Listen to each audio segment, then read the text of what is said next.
All right, I'm calling to order the Human Services meeting for September 7th, 2021. I do not have a public comment list. Hey, Ike. I see Miss Betty Sue Esther's here. Miss Esther, would you like to give public comment, or are you just here to observe? Yes, I signed up for public comment online. Oh, Okay, well, the floor is yours. You have 3 minutes. Recording in progress.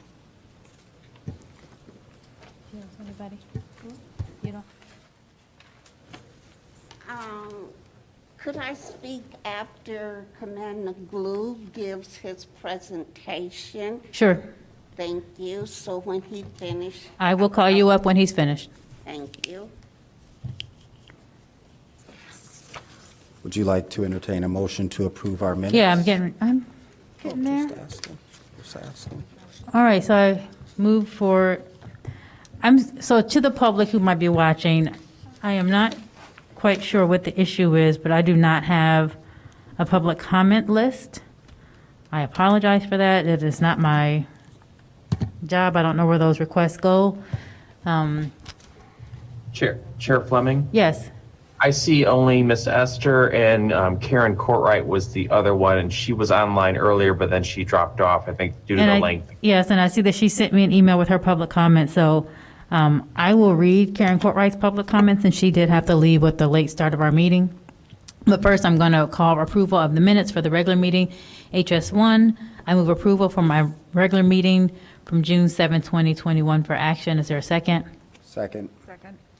Please call the roll. Alderman Braithwaite? Alderman Braithwaite? Yes. Alderman Fleming? Aye. Alderman Ravel? Aye. Alderman Burns? Aye. Alderman Reed? Aye. All right, thank you. Member, excuse me. I will now read public comment from Ms. Karen Courtright, who had to leave. Tonight you are discussing in the squad room, and I am not aware of any prior conversation in your committee, so I will simply state my observations of this publication. It eludes me what legitimate purpose this serves. I don't know how it has been, quote unquote, helpful to the community. No evidence is cited for the statement made by staff. I have written to EPD many times about what I perceive to be biased language and practices in the publication. I have written asking that suspects not be described by physical characteristics, since it serves no purpose except in post hoc communications. One person has written this for years and years. If you all think it does serve a legitimate purpose, perhaps we can hire journalists from the Daily Northwestern, the only unbiased reporting in town. Tonight you review a citizen complaint about what I will call quote unquote white privilege treatment during a traffic stop. A young man self-acclaimed to be rich and having a parent who is an attorney, a passenger told an officer, the young man in the car. A passenger told an officer, the young man in the car, sorry, I'm losing my place here. Oh, all underage had been drinking, yet nothing happened. No breathalyzer, no citations, nothing. The CPRC sent the complaint back to OPS 3 times to ensure the investigation was complete and that the recommendations align with the findings. I want to thank Commander Glue and new Commander Warnick for their persistence in hearing the very real concerns of the Commission. Again, I want to thank the Commission for their forthright and righteous efforts to fulfill their responsibilities to ensure that citizen complaints are properly investigated. Keep up the good work, CPRC. That's from Ms. Courtright. Okay, so Ms. Esther would like to comment with the discussion item. We have no items for consideration. So first up is HSC, which is in the squad room. The staff will be responding to the committee's request for information regarding this publication. Mr. Officer Glue that's you, Sergeant Gardner? Commander, Sergeant, I can't get it right, I'm sorry. Commander, I'm sorry, Commander Gardner, the floor is yours. Chair, members of the Human Services Committee, city staff, and residents in attendance, thank you for having me. Jason Garner, Commander, Evanston Police Department. It's a pleasure to be here. I hope to aid in your discussion in the squad room tonight. In the squad room is essentially a piece of outreach communication that the Evanston Police Department engages in. It shares non-confidential highlights and crime trends from weekly deployment meetings. It features a variety of topics, including reader questions, traffic safety, and other educational material, such as how to use text-to-tip, for example. We've been doing this since 2013. We publish weekly with a few exceptions during the year, and we pay a civilian resident author $110 per post currently. We've got approximately 3,000 subscriptions. A recent issue had approximately 1,000 unique opens. So that is to say we had 1,000 different people, single individuals, open the publication. A recent engagement rate was 66%, or roughly 2/3 opened or clicked on an item. We deliver primarily through Twitter and email. Individuals can sign up via the City of Evanston email and text updates by selecting Squad Room Updates. Past issues are posted on the City of Evanston website and the EPD news and media releases. The oldest posted is dated July 2020.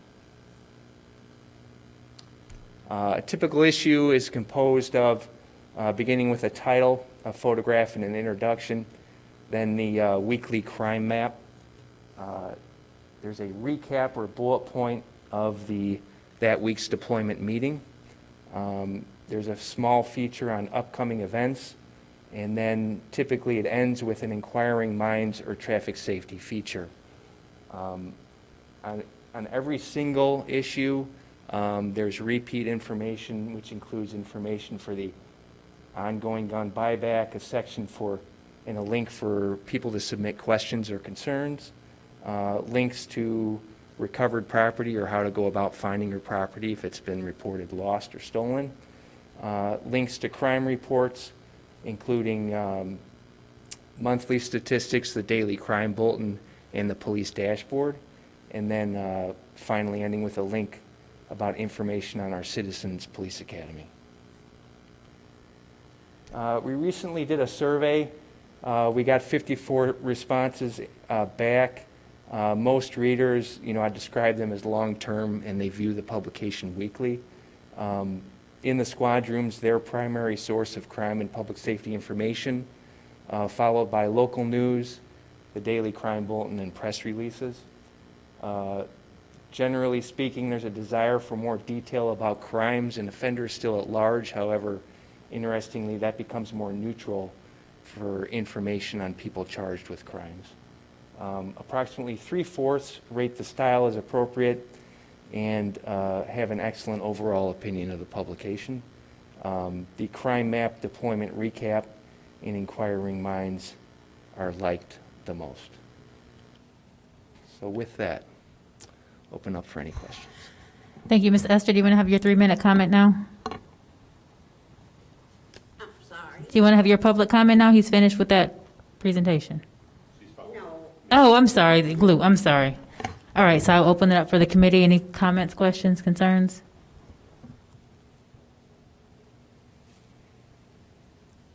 No, okay, well, I will give you so thank you for this. I do have some concern about, one, this started in 2013, and that we have one citizen who was doing this. I think Correct. it's probably, if we decide we want to continue this, worthwhile to see if there's another citizen who wants to do it.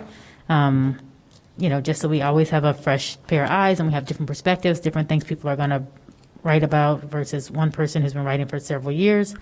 I do share I have not read it, I will say, I don't read it weekly, but there's times when I do peruse it and I know that, there's been some things that are mentioned that I'm just like, oh, why is that in there?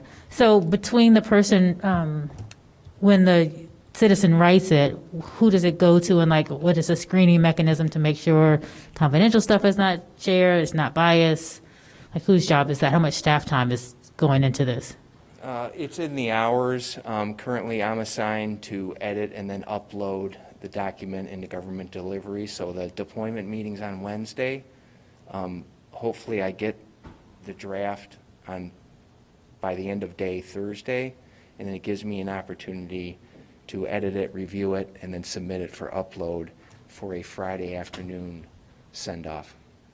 Okay, so just the writer and then you, and then that's it? Correct. And then before I took it over in late 2019, early 2020, another command staff member did the same.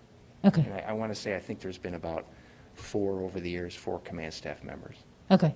And do you all, I know you put all the information in there about how much people love it, but do you ever get any emails of concern about it? Yes. You do? Okay. Councilmember Reed? Thank you. How are you, sir? My first question is, given that we have a resident doing this, could Miss Esther go to the squad room meeting and sit in on that and hear everything that's going on? Is that, and I'm sorry if I missed that. I walked out of the room for a second, if there's already an answer to that. To my knowledge, the deployment meetings are not public meetings, so they're not open to the public. So other members of the public can't go to those meetings. Is that, do you know why that's not open to the public, the deployment meetings? Confidential information shared at those meetings related to law enforcement activity and crime reports. That's what I figured. And so then what authorization does this person have to sit in on those meetings? If Ms. Esther or some other member of the public can't go in, how did we clear this person to? Right. It was as a part-time paid individual whose job was to author the weekly newsletter on behalf of the department. So whoever does this, I don't even know who the person, but this person is an employee of the city is what you're saying. They are a part-time employee? They're compensated by the city. I don't think they'd be described as a employee, but they submit invoices for the posts that they complete, and then they're paid accordingly. Okay, so this doesn't appear that this person is an employee of the city. They get to sit in on these confidential meetings that other members of the public. I'm somewhat uncomfortable with this. I mean, there's the concerns that I've heard from members of the public, with concern, that was raised by Ms. Courtwright, who is a resident in my ward, and other folks, that,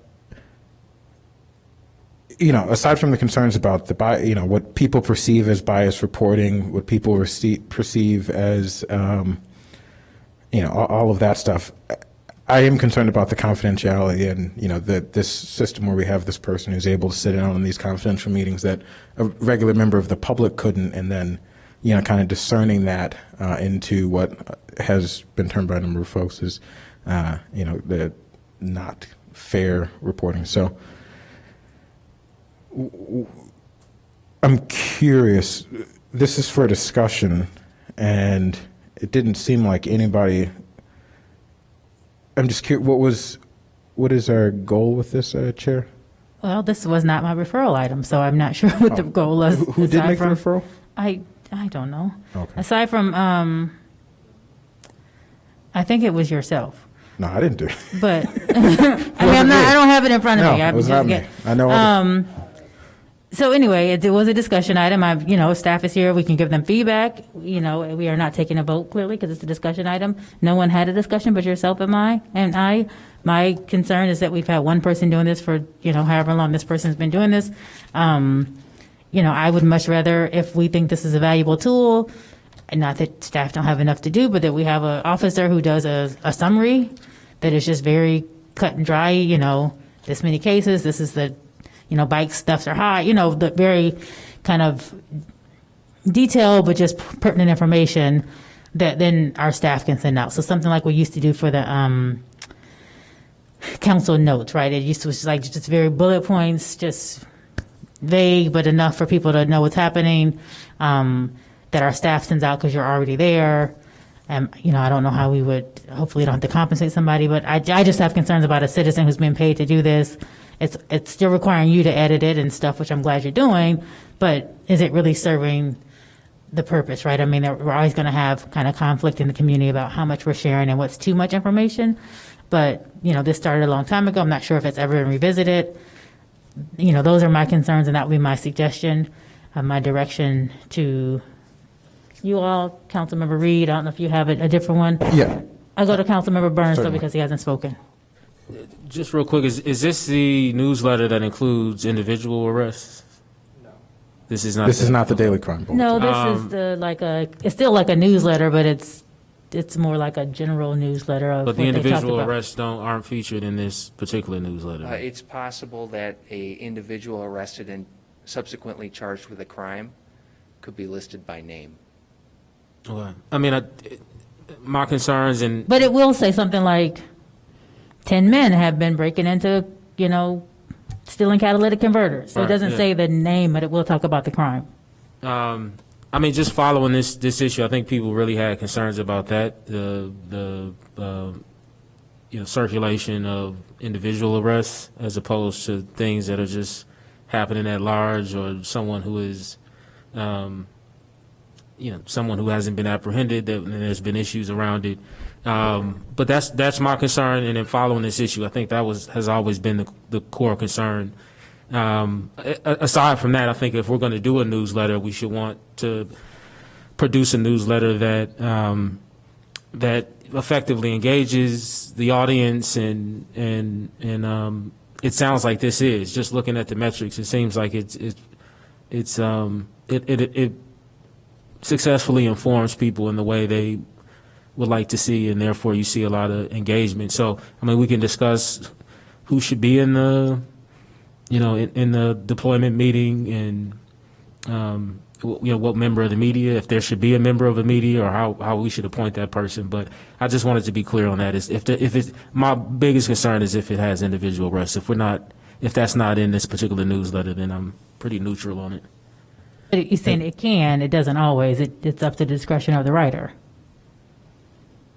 I think we had that discussion already, that we would not like to see individuals. We have not had that discussion. I think that's next month, the Daily That Crime coming up? Bulletin.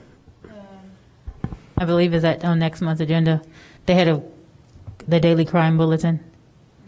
That was a referral that was made. Okay, we'll get to that. Don't worry about Yes. that. Okay, that was a referral that was made that should be coming up. I don't have it memorized. Okay, go ahead, Councilman Ravel, and then Reed.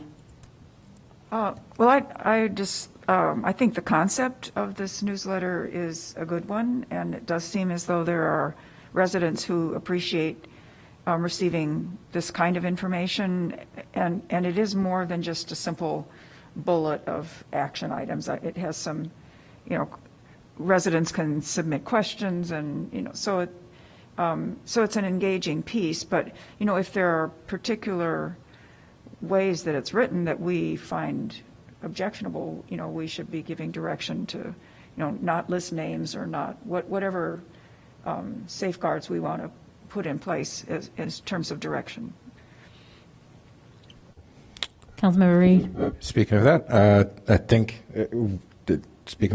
we should make some direction. And one is, I think in this newsletter, we should not include names of folks in our community unless there's some manhunt for some guy who's, on a spree, and we need to get the information out there. But if it's just a, kind of one and done case, someone was arrested for whatever kind of low level nonviolent crime, I don't think we need to, and we'll figure that out with the Daily Crime Bulletin.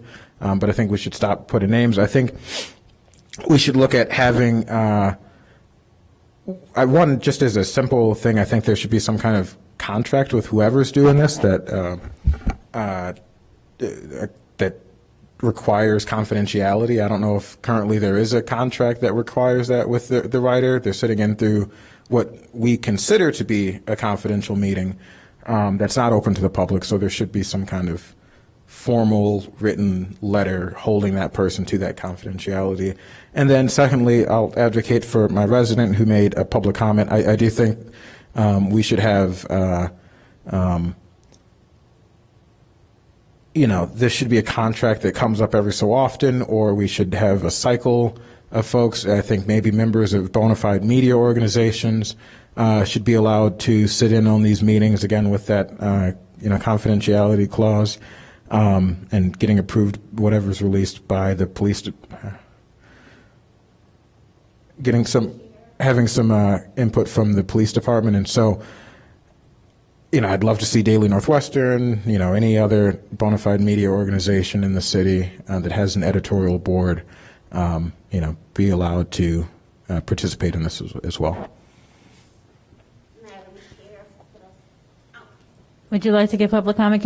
Let's wait, we need to wrap up the council, and then you can get public comment when we finish. I need to say something to you. Okay, well, we're going to have public, Into your conversation. well, we can do that when we finish giving our direction to Commander Gardner. I'm happy to have you come for public comment. Fine.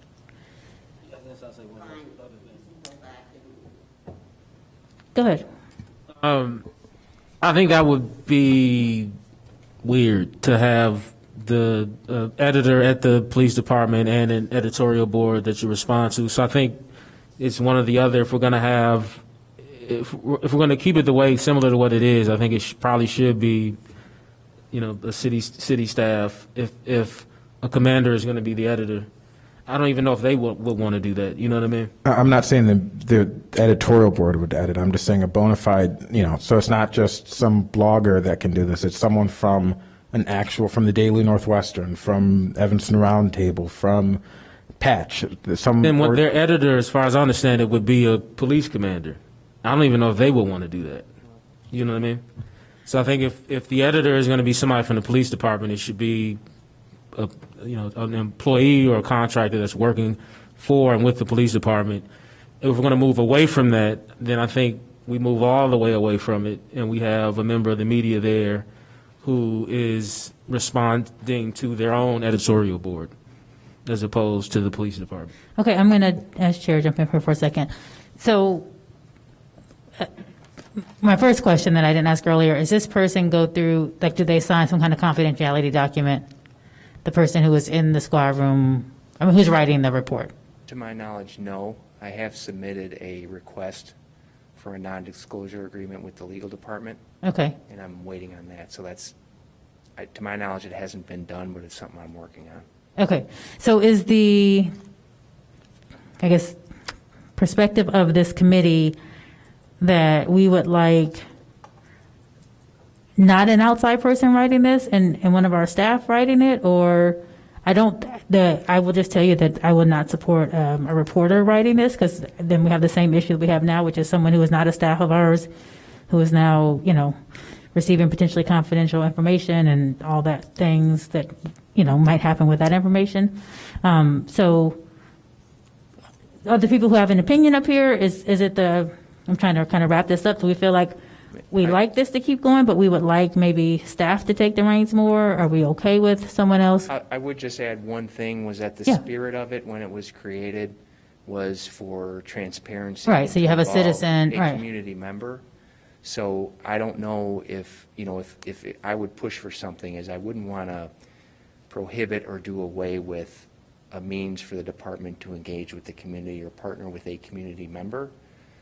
So I would like to see, still be citizen input on some level that's reasonable. Okay. Okay, Councilmember Reed, and then we're going to try to. wrap this I think, if that's the goal, if citizen input is the goal and, citizen participation is the goal, I think that's a great goal. But I just think then we need to cycle through who the citizens are that are allowed to be, or have some kind of clear process where it's not one person for Right, 20 a years. decade. Yeah. Okay, so this is a discussion item, so I'm going to try to summarize. It sounds like we're good with what we have, except for we would like, and I don't know, because I don't know if this person's on a contract, if it's just been, employment at will. I'm not sure exactly what their terms are when they started. At the least, it's worth making sure that we have some things written up. We have the non-disclosure.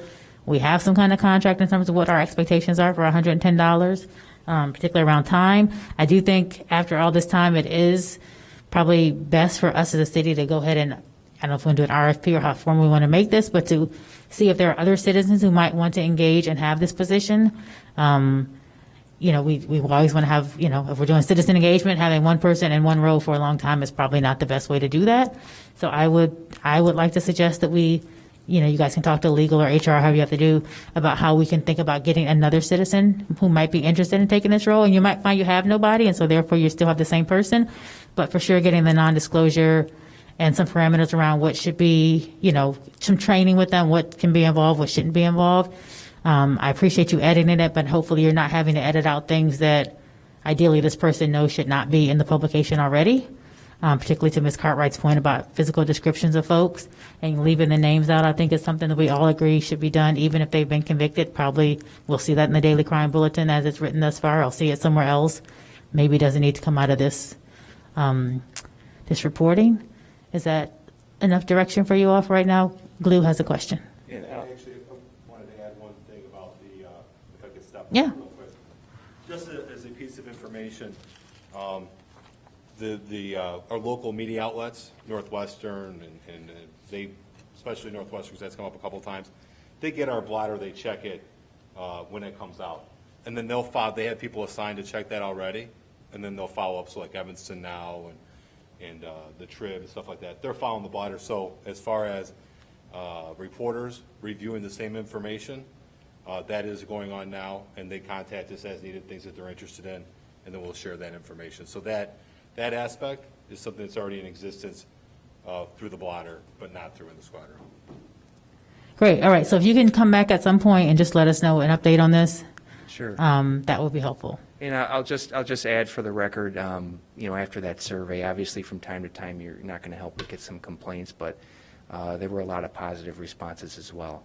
So, I really appreciate the efforts that author has put in over the years. We really appreciate it at the department, and I think there's a number of community members that have appreciated it as well. So, Yeah, and I think based on that survey, we've decided we'd like to keep going, but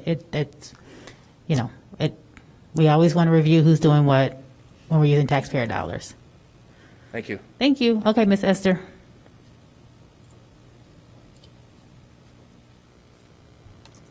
I still want to come back when he finishes. You have 3 minutes. I won't take 3 minutes. The deployment meeting had been open to the public for a long time, and this is the first time I hear, okay, it stopped. So when did it stop? 2 years ago? 3 years ago? Well, not 3 years ago, because we was there in one of the deployment meetings. So it had been open to the public, and the public is still thinking that they can go there if they have the time and everything.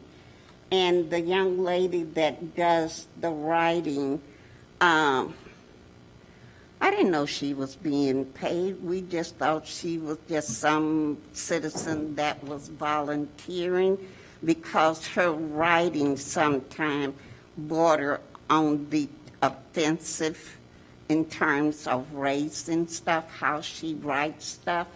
So we have told the chief, which was then Chief Editon, that they needed to stop that and they didn't need that person. But we didn't know that she was being paid by the city. If we had known that, then we would have sued the city. All right, thank you. Chief Barnes, at some point when you put out a correspondence, can you just address, or do you want to do that now in terms of deployment open and closed? Sure. Good evening, Chair, council members, and staff. I am Interim Police Chief Aretha Barnes. Can you speak a little bit more to the mic?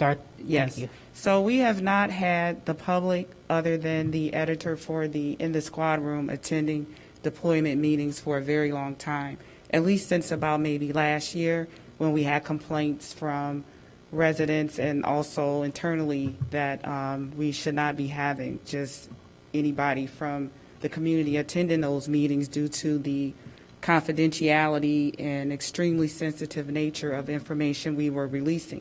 The purpose of those meetings are so that we will know how to deploy our resources, and also it speaks to a lot of information that's already occurred and about to occur. So that's why we were no longer having those people present. When we were having those people present, it was a type of engagement that Chief Cook attempted to use. However, it was more of a diluted version of the deployment meeting. So they weren't getting all of the information that we are able to release now that everyone is not invited. Thank you. You're welcome. All right, Ms. Esther, you want to give your comment for HS2? The dashboard? After glue. Okay, HS2 is for discussion. It's Evanston Police Department Transparency Hub, the dashboard.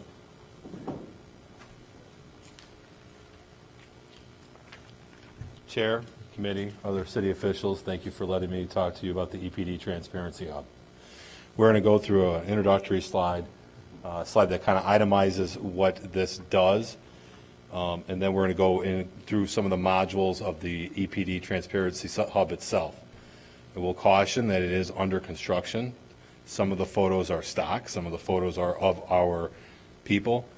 A number of the statistics and numbers are either made up or they're not complete. So just FYI, view that in that context. So where's my clicker? Oh, thank you. So the EPD Transparency Hub, these are some of the features of the Transparency Hub. One is it will incorporate the department's social media platforms onto that hub where people can view them. It will be incorporated into that. It engages stakeholders with their PST officer. There will be one of the modules where you can go on there. There will be a city map. You'll be able to click on your map, approximately where you live, and you'll get to see who your PST officer is and how to contact them. It does display workforce diversity. It will be an opportunity for us to show the public that we have a workforce that is diverse and mirrors the Evanston community itself. It does present crime stats. It provides detailed use of force data, which is something that the community has asked for a number of times that we had IT limitations on doing. This will give us the opportunity to present more detailed use of force data. And it solves data entry problems that plagued the first two EPD dashboards, which were their Achilles heel, was the data entry. So if we go to the next one. Yep. So we're going to go through a tour of the hub. It is a work in progress. The hub is an ESRI product. This product is an evolution in police data and transparency. Mark Varner was scheduled to be here to help with the presentation if there are any technical questions. I don't know if he's still available. And we'll go into the transparency page now.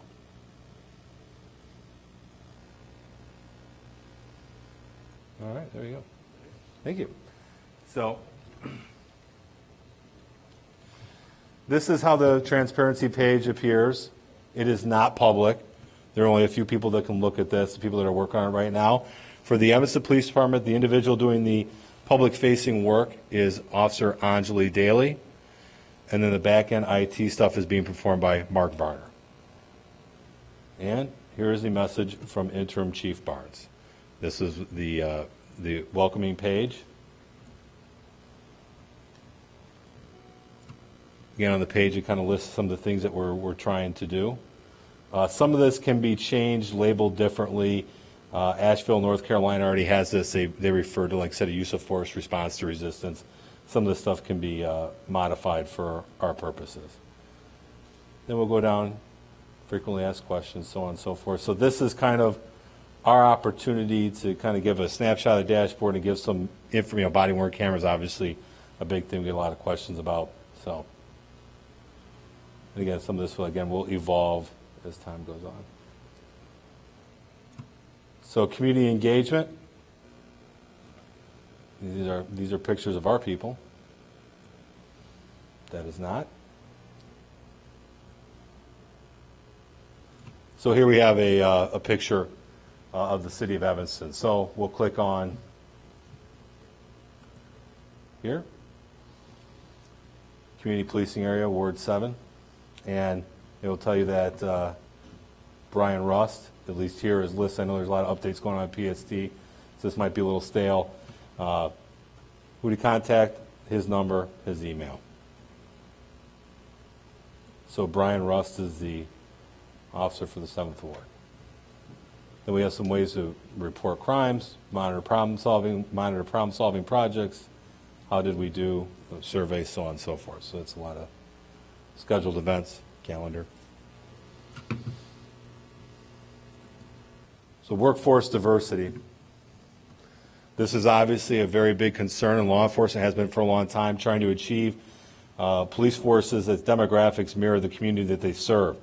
Evanston Police is one of the few, or one of the small percentages of law enforcement agencies that accomplishes that. Now, this is an area where we have not plugged this in yet. but this is what will be presented. We'll be able to plug in all the demographics of our department, including people who are a resident of the community. And then this is all very raw right now. As you can see, that's not even, it's all filled in. So. Crime stats. This is something that we'll have to work on where this hub is able to pull the data automatically and will not have to be manually entered. That's what we're looking to do. As much the data is touched as little as possible by few people as possible, so it stays current and consistent. And again, this will be no data is entered, and some of this can be labeled differently, but that. My vision to get an idea of what you're including. So I think that this is. Or what are your thoughts that you'd like to include? I think that this is something we'll have to review. We'll have to look at what information we want to put out. Is it going to mirror the crime data information that we put out in the past, Part 1, Part 2 crimes? We'll compare it against what's available here, if there's adjustments that need to be made. But I would say that this is one of the modules that's pretty raw, pretty stock at this point, and there could be adjustments to suit our needs. So here we have crimes against persons, crimes against property. This might be labeled differently. Crimes against society. Can I just give you some quick feedback? Sure. I think the information that you contain that you put in the annual report Yes. is useful. Yeah. Unless you're seeing some crazy trend, Yeah. just for my feedback, I think that would be appropriate for this particular section. We will look to documents that we already use internally and stuff that we're putting out to the public for guidance on how to stylize this. Obviously, we want things to be as consistent as possible. When there's inconsistencies, even if their mistakes are well-intentioned, that can raise an eye of suspicion. So yes, we will look to the publication, especially the annual report we put out, and make this as consistent as possible with that.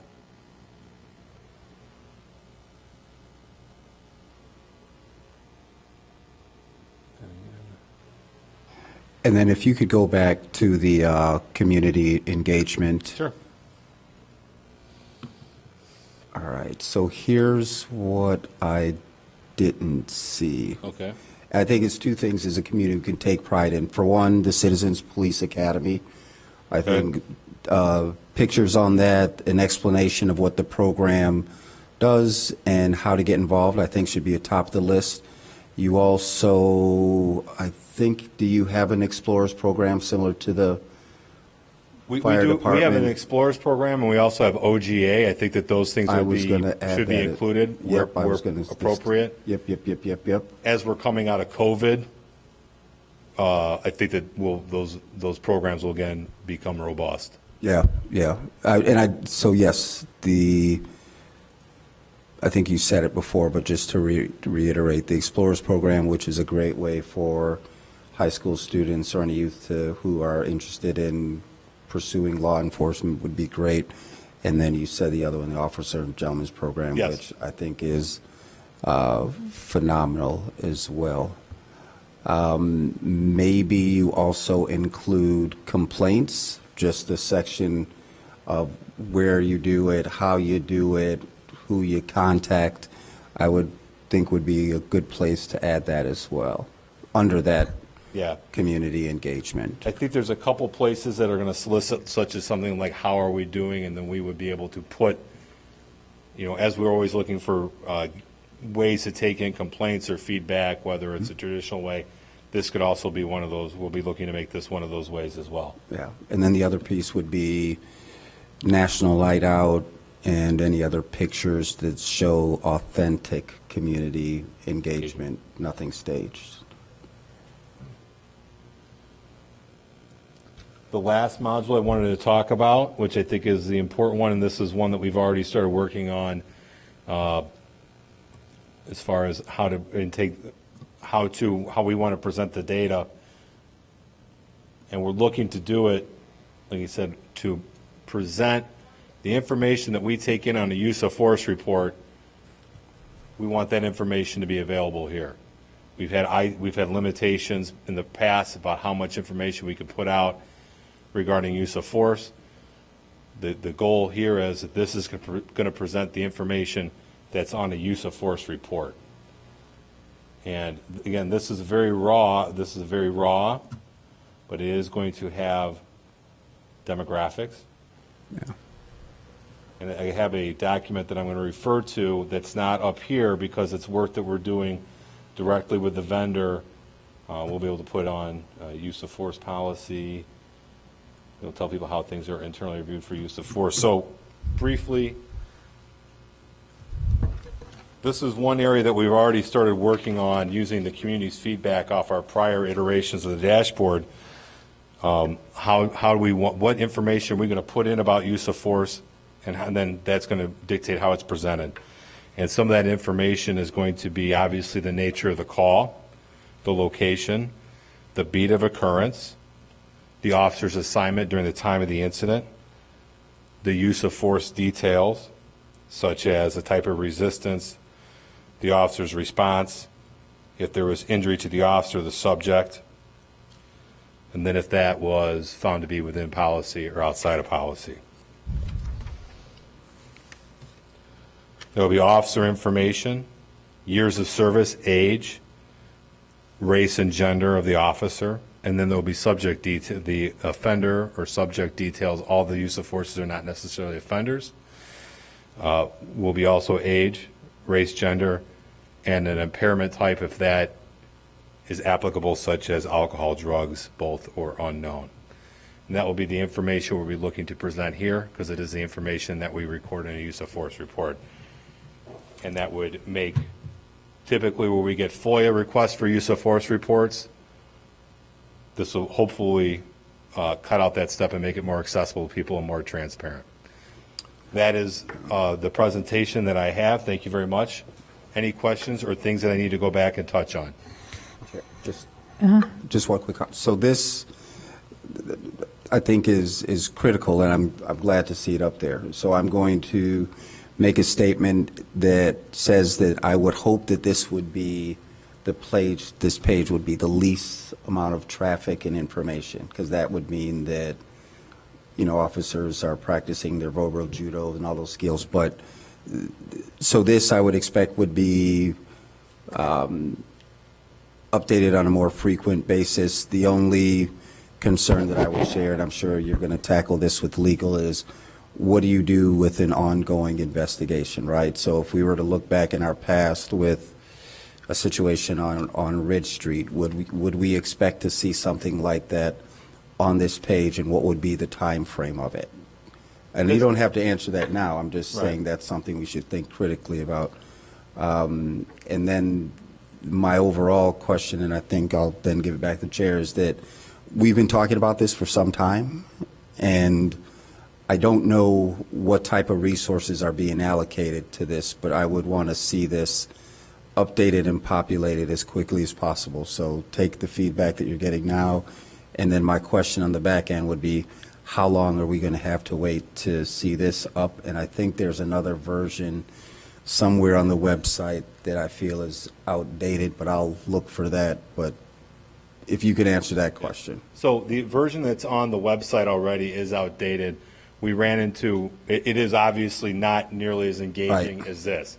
But the problem that we had with that was, once we lost our IT support after COVID and there was a reduction in staff, we lost our ability to update. It basically fell on its face. There was no way to keep it going. So is there a way to pull that down? I think we decided to keep it up until we had something else. But if we received, I think if there was direction to pull it down and everybody was in agreement and there was consensus there, and nobody necessarily viewed that as an attempt to lack transparency, I think that would be something that we could review. I think if the information is outdated and misleaded, you may want to take it down. Okay. And then the original question will stand: how long will it take to get this updated and up? I would say that we started out pretty slow with this. I think that over the course of the summer, we kind of got everything focused and we're moving along. Workforces take vacations during the summer. I think now that everybody's back, it should be quicker. I would like to have it done as soon as possible. We are doing meetings every 2 weeks to evaluate what research is needed, what anybody needs. And to go back to your prior, you didn't necessarily ask for a specific answer, but I will address something about the use of force data, what would go in there. I think that we would be, right now, our use of force reports are FOIable once they're signed off on the hit OPS. They are FOIable even before the conclusion of the investigation. That would make, I think that's where we would start and see if that's feasible where we put it in. And that may even still say the adjudication, or whether it's with or within policy or outside policy, is pending. But there is a need by the community to know this information as soon as possible. And right now we have bumped that up for the FOIA process, that once the report is completed, is signed by a supervisor, that hits OPS, that we make that report available for FOIA. Okay. Is that it, Alderman Braithwaite? Yes, thank you. Okay. I'm going to have Ms. Esther have her questions, and then we can have some conversation up here. I'm not going away. I'll be right here. Okay, in that you talk about the people, you have a section up there that's going to be the people. Okay, what's under that section? So what kind of crimes or activity is going to be in that section? Go ahead. You're speaking of the page where they just had like a list of workforce, like the workforce diversity page? The people in terms of the people, the staff, the officers? No, for his, he started off with, there will be crimes against the people. Oh, the and crime staff. stats, yeah. So what's going to be in that? So we would like this information to be as close to, if not duplicate, how we already presented other places. And Alderman Braithwaite appropriately pointed out that it should be presented in a very similar, or how we presented in the annual report, because that's how we presented other places. So this right here, I would say, is very raw. It needs a lot of building out and formatting. So right now, this is how it comes from the vendor. They have this hub launched all over the country, and every state has different nuances, every community, so on and so forth. But I think she's asking, what is in the annual report? So what are the matrix that are going to be in there? Part one, and part two crimes. Yeah. Against people. Okay, there is, so you have your crime against society, and it would be helpful that didn't see that, but are you going to give us a definition and have that up there? So people would know what you're... I probably don't see these labels or how they're labeled being in the final product. So as far as crime against society, we don't record crime against society anywhere else, really. I know. At least not under that definition, so we would not use that label.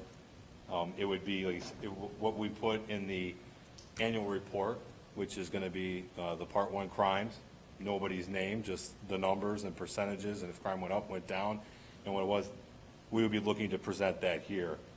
But crimes against society, I see that being highly unlikely we'll use that label. Because what we have now with the numbers and things, like you give statistics, okay, pedestrian stop. How many, the number of people you stop from pedestrian, that you get the information from the contact cards that the officer filled in.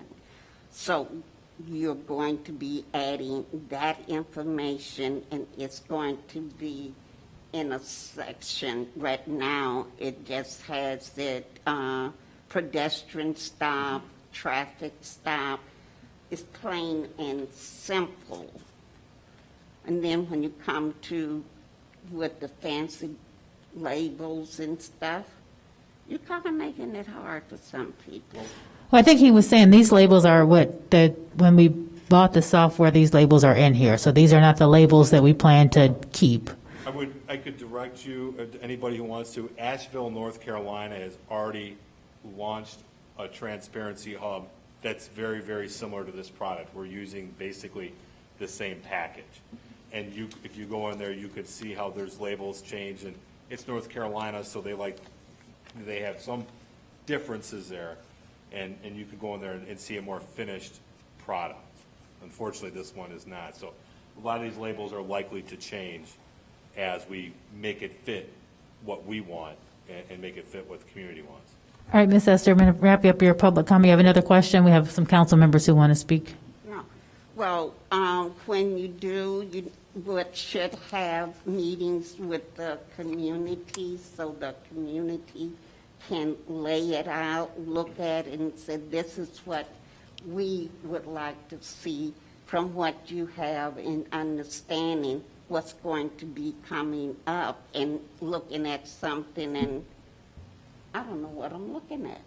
I think that So you're going to have community as we meetings. launch the last dashboard, we're going to want that community engagement and to launch it. And then even, it's not necessarily a finished product, these things should evolve. So as things become more valuable or less valuable, or there's community demand for something, we can always evolve this dashboard down the road.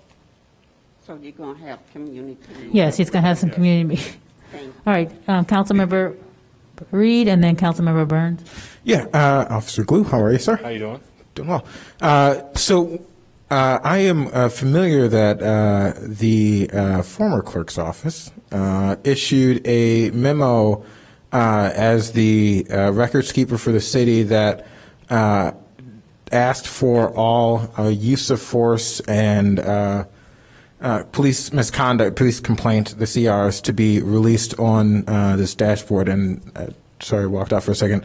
I don't believe that the certainly use of force reports are on here. Am I wrong in that? So this is not complete. He's just showing us. But, yeah. And he has use of force up there. Good. So once this is launched, and they said we find that launch date, we'll be putting use of force data up there, keeping it current. I don't know. I don't have the answer as if it's going to be retroactive and how far with regards to FOIA compliance with CRs and use of forces. That is something that has been ongoing, and we actually just wrapped up a larger request for that information. I know that there has been a lot of desire for as much of that information that we're allowed to release. And when one of the things I'm specifically interested in is the, I'm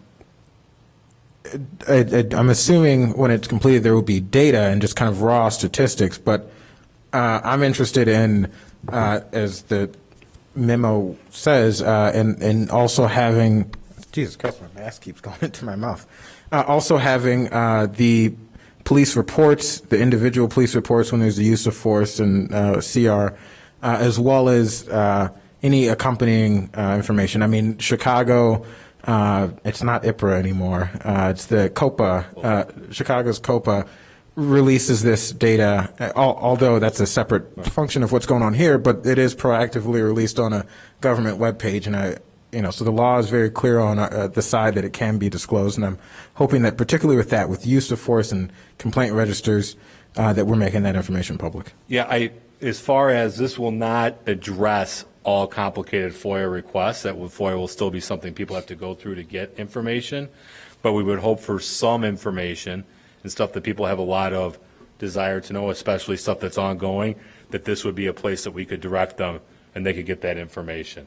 But probably, again, lengthy, complicated FOIA requests or a lot of information would still have to go through that and would not fit within the limitations of this product would not meet that.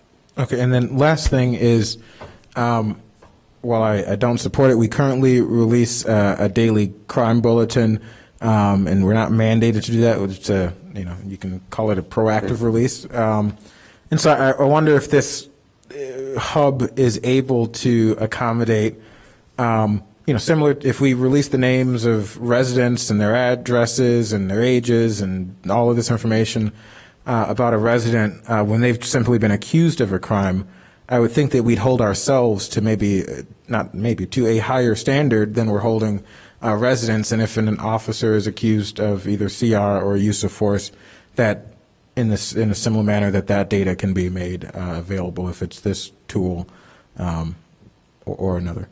Yeah, like you said, I think there's limit that goes outside the limitations of this product.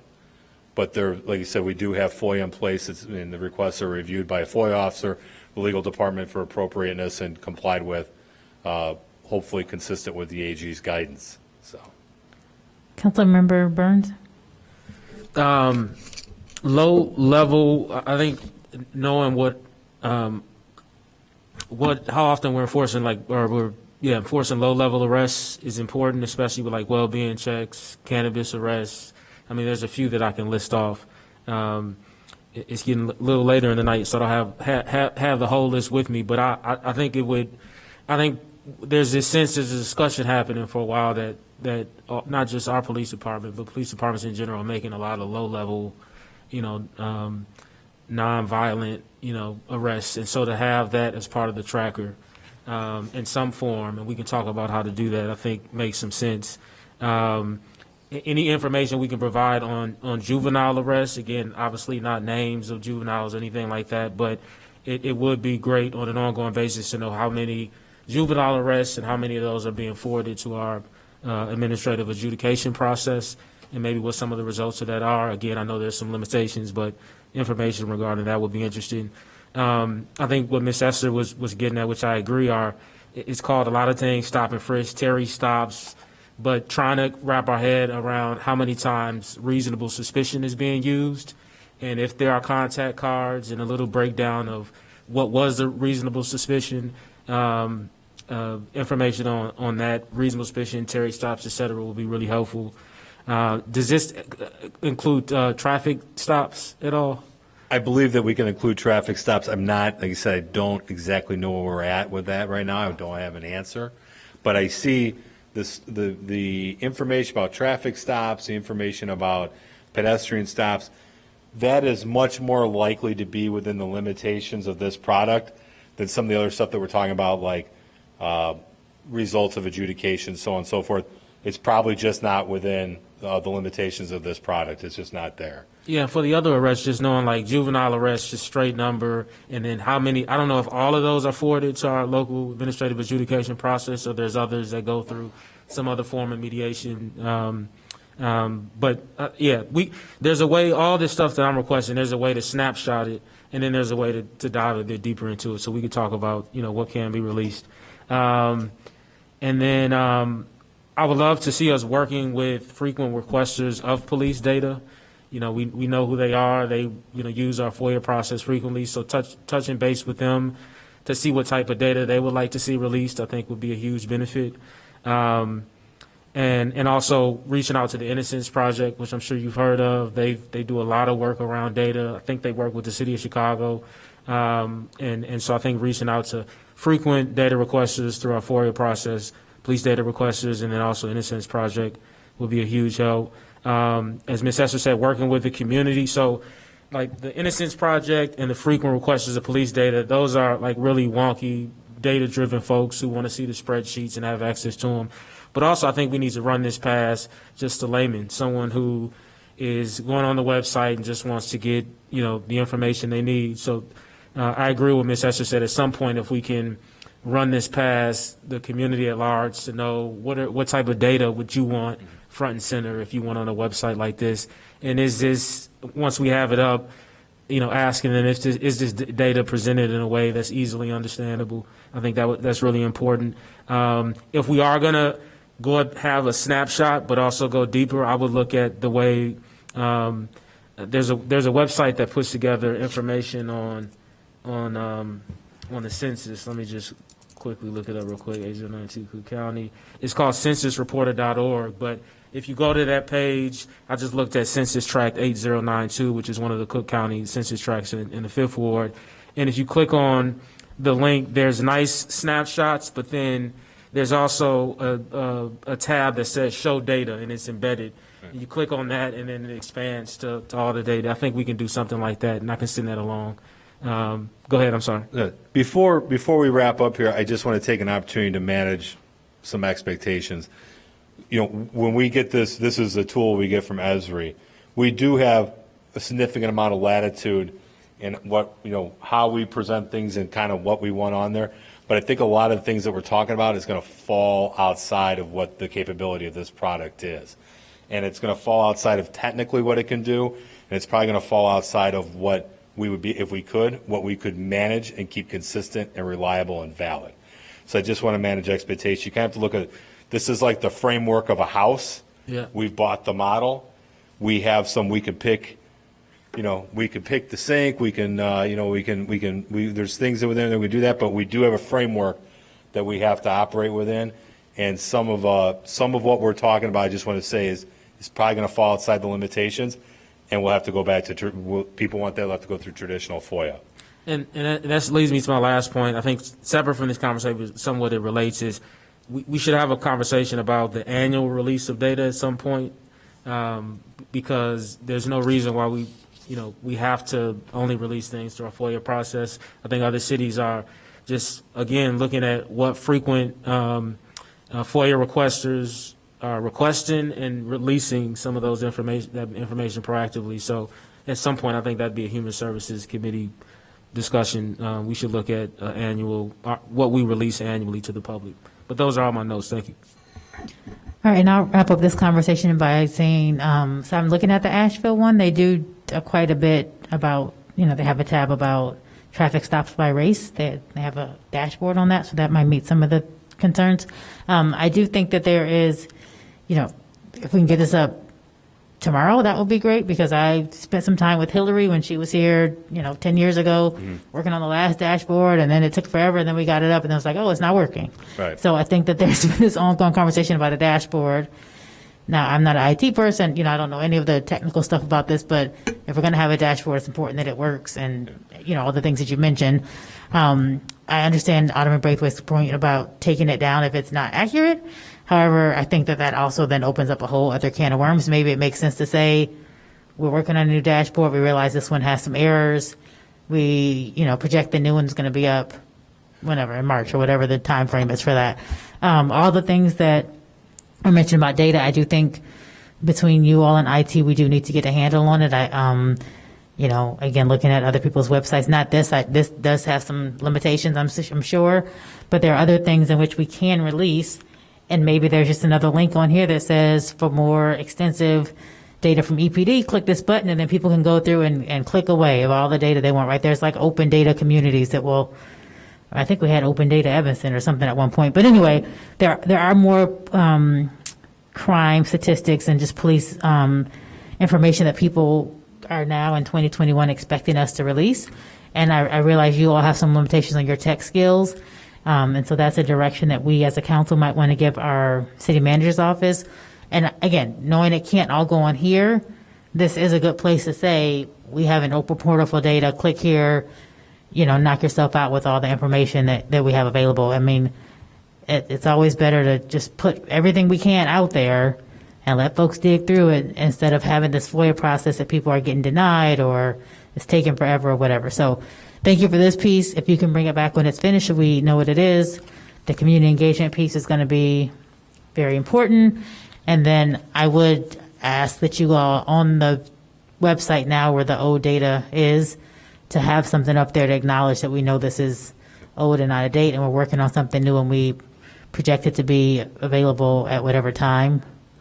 And then we can have another discussion at another Human Services meeting about all the other data stuff we want, and we can have IT here to talk about how we get all that stuff up somewhere else. Yes, thank you. I am in agreement that if we have a consensus to take down the old dashboard, since it does not present reliable and valid information, we should do that. But again, that's... I don't think we have a consensus on that. We do not have a consensus, but if we do have that, I would be... But we don't. Okay. Thank you. In the future, let me know. And then... but we can tell people we know it's old and we're working, because we take it down, people are going to say, where is it?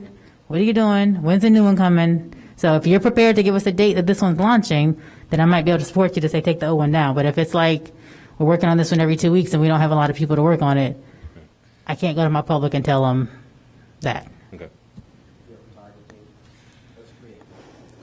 I will, my next meeting, I will get a no-nonsense assessment of where we're at and what kind of time frame we're working out. And if it's too long, we will look to deploy resources to get it done in a timely fashion. I think not only is it the work that needs to be done, it is when does it make sense to launch it? And just, up here talking, it's like, does it make sense to launch it in November of 21 or January 1st of 2022? November 21. What's that? November. I mean, if we have something up there that doesn't make sense and we know people are waiting for something else, it makes sense to get it up as soon as we can. Yeah. Even if we get it up and it's not perfect and we're saying we're adding to it, Okay. I think, is that what you're in agreement on? Yeah, no, I Sooner than think later? just given the time and all the issues that you're dealing with, clearly you can tell by the length of time that we've spent that there's a sense of urgency. Priority. Yes. Okay. All right, perfect, thank you. All right, HS4, HS3, discussion of healthy workplace environment strategy. Is there a staff member? It looks like there's no staff here. Is there a staff member here to talk about that? Luke is on the website, on the Zoom. All right, so Councilmember Burns, I'm going to let you take this one. I realize they put my name here too, although I think this was really more your issue. So if you want to ask Luke your questions or, it's for I think it's for a discussion, but obviously we're here to give staff some feedback. Luke, thanks for joining us. If you could just start with our existing healthy work environment complaint policy. We can't hear you. And when you say policy, do you mean policy or process? All the above. Both. Yeah. Sorry, Councilmember, you broke up. Are you able to repeat that? Yeah, if you can just describe our current healthy work environment process, policy, just everything related to healthy work environment, policy and process and everything. I think he's breaking up a little bit. Or maybe he's frozen. Luke? I'm gonna turn off video just so that it might improve the bandwidth. So hopefully you all can still hear me. Yes, much better. Thank you. Okay, good. Sorry. So I went ahead and put together a memo. Part of the memo reflects back in late May.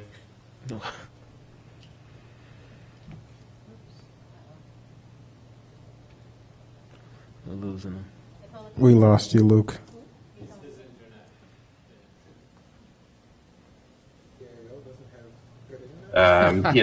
What's the mission of the program, our purpose, and also I included a snapshot of the commitment or the pledge that all employees take as a commitment to the healthy work environment, so that they are holding themselves as well as managers and supervisors accountable to that.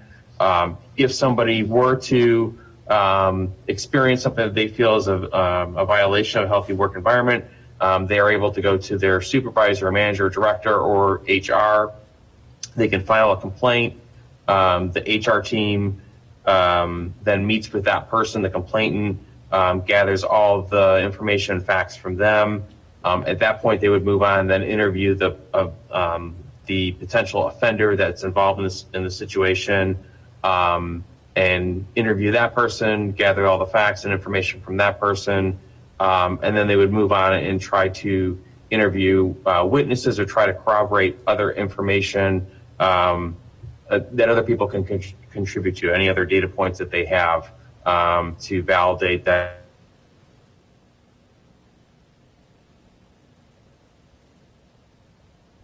We lost you again, Mr. Stowe.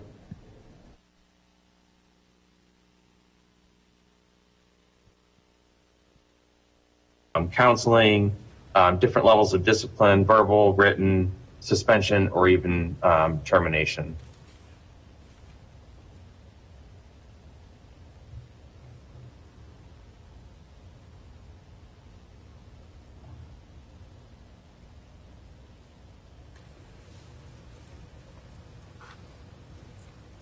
Councilmember Burns, are you still there? Yes. Yeah, I'm sorry. I didn't know if you were breaking up. Sorry. Yeah, no. so, and that's kind of the short version. I'm happy to answer any questions that you might have about that. there was a section in the policy that I saw that described when an kind of independent investigation is to be done. Can you describe, when and how that shows up in our current policy?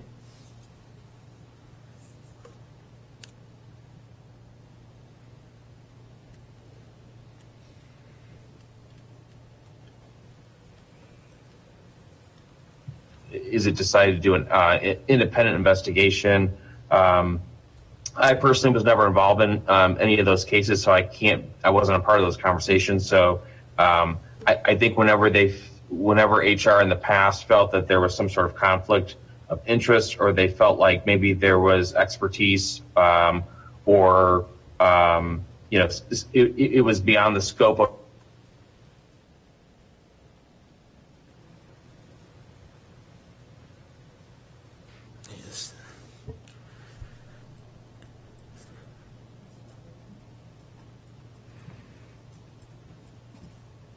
and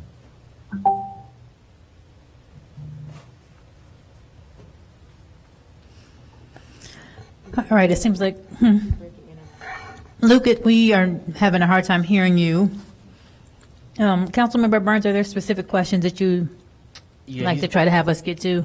Yeah, so Before we keep going, maybe Director Stowe, if you can call in by phone, and then we can maybe lose the internet issue. yeah, let me try and call in by phone here and see if that's helpful. Thank you.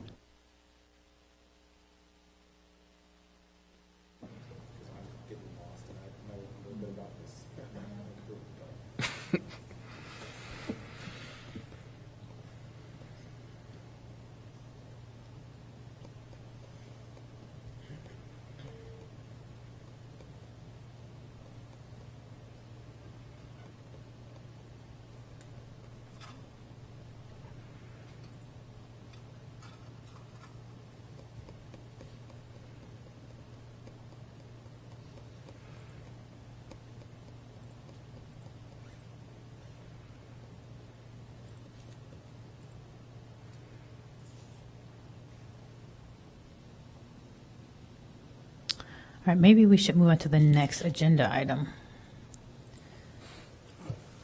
Is the committee okay doing that? We want to Yeah, keep. yes. Yeah, we can table Okay. this and come back to it. All right, so we're going to hold on HS3 while we work through technical issues and go to HS4, which is resources available to support returning citizens. This was a question I had asked. So in the packet that we received, there was a memo missing for this, and so, right. So Ms. White did send it to us via email later today. For those of you all who are up here on the dais and maybe didn't see it, but Mr. Oakbo, if you can go over, since you wrote the memo, what services we as the city of Evanston offer for citizens who are returning from incarceration?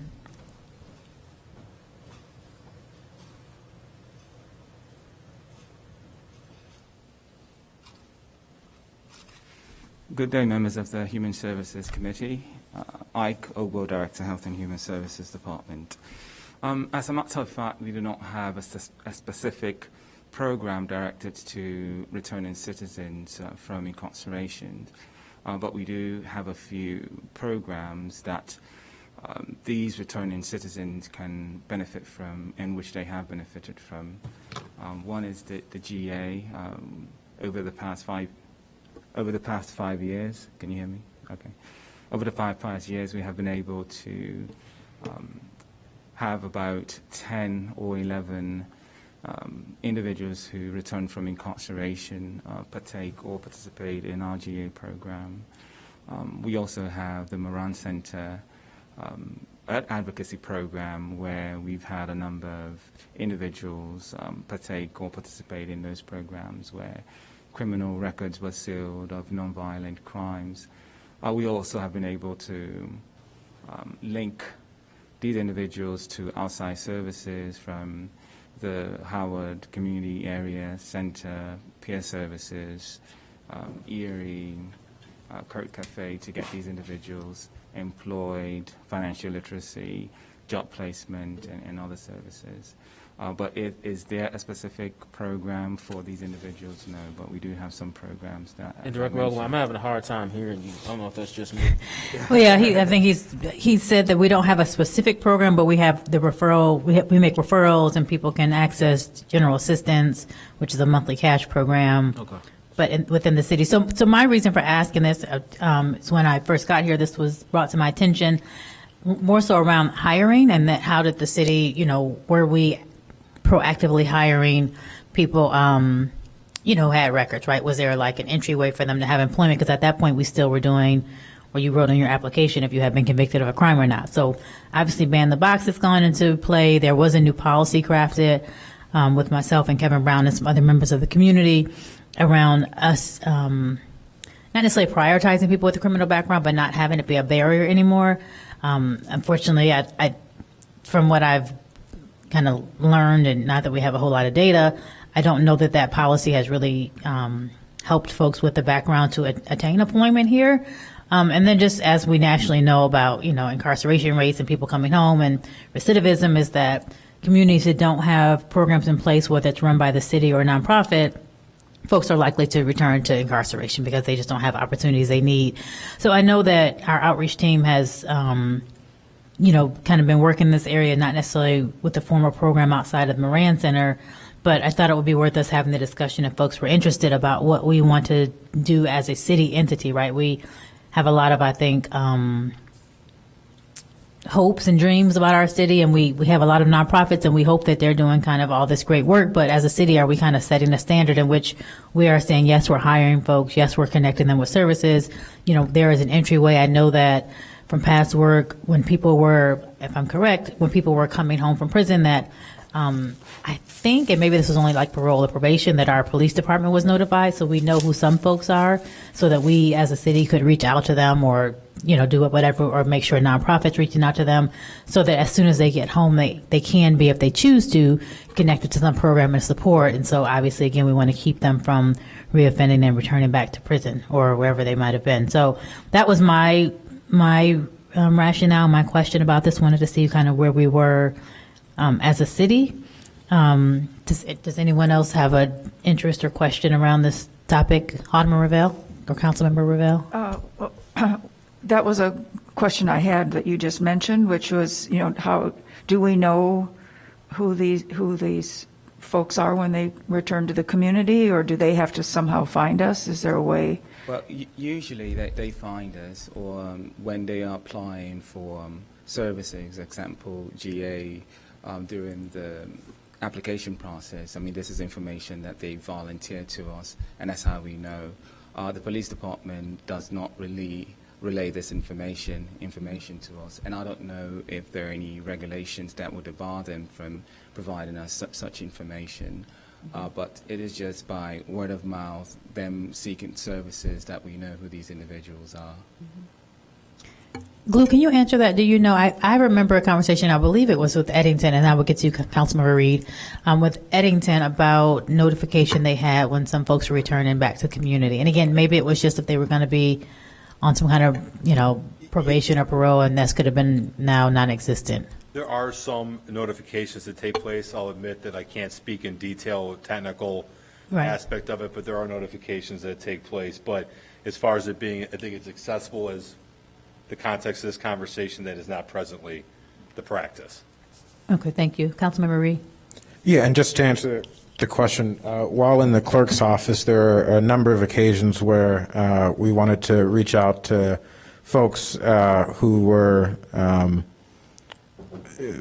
for voter registration purposes, actually, who were either on house arrest or involved in the county court system. And it was actually a very simple request to Sheriff Dart's office. The sheriff's office would have all of the information about who's currently incarcerated. I mean, if we're talking about state prison, that's a separate thing, which is certainly a track that we want to keep our eyes on too. But when it comes to the county, we can certainly get those records from the sheriff's office. They know where people are being released to, if they're doing home or house arrest, or if they're just being released. Generally, they have a record of the place that the person is going to.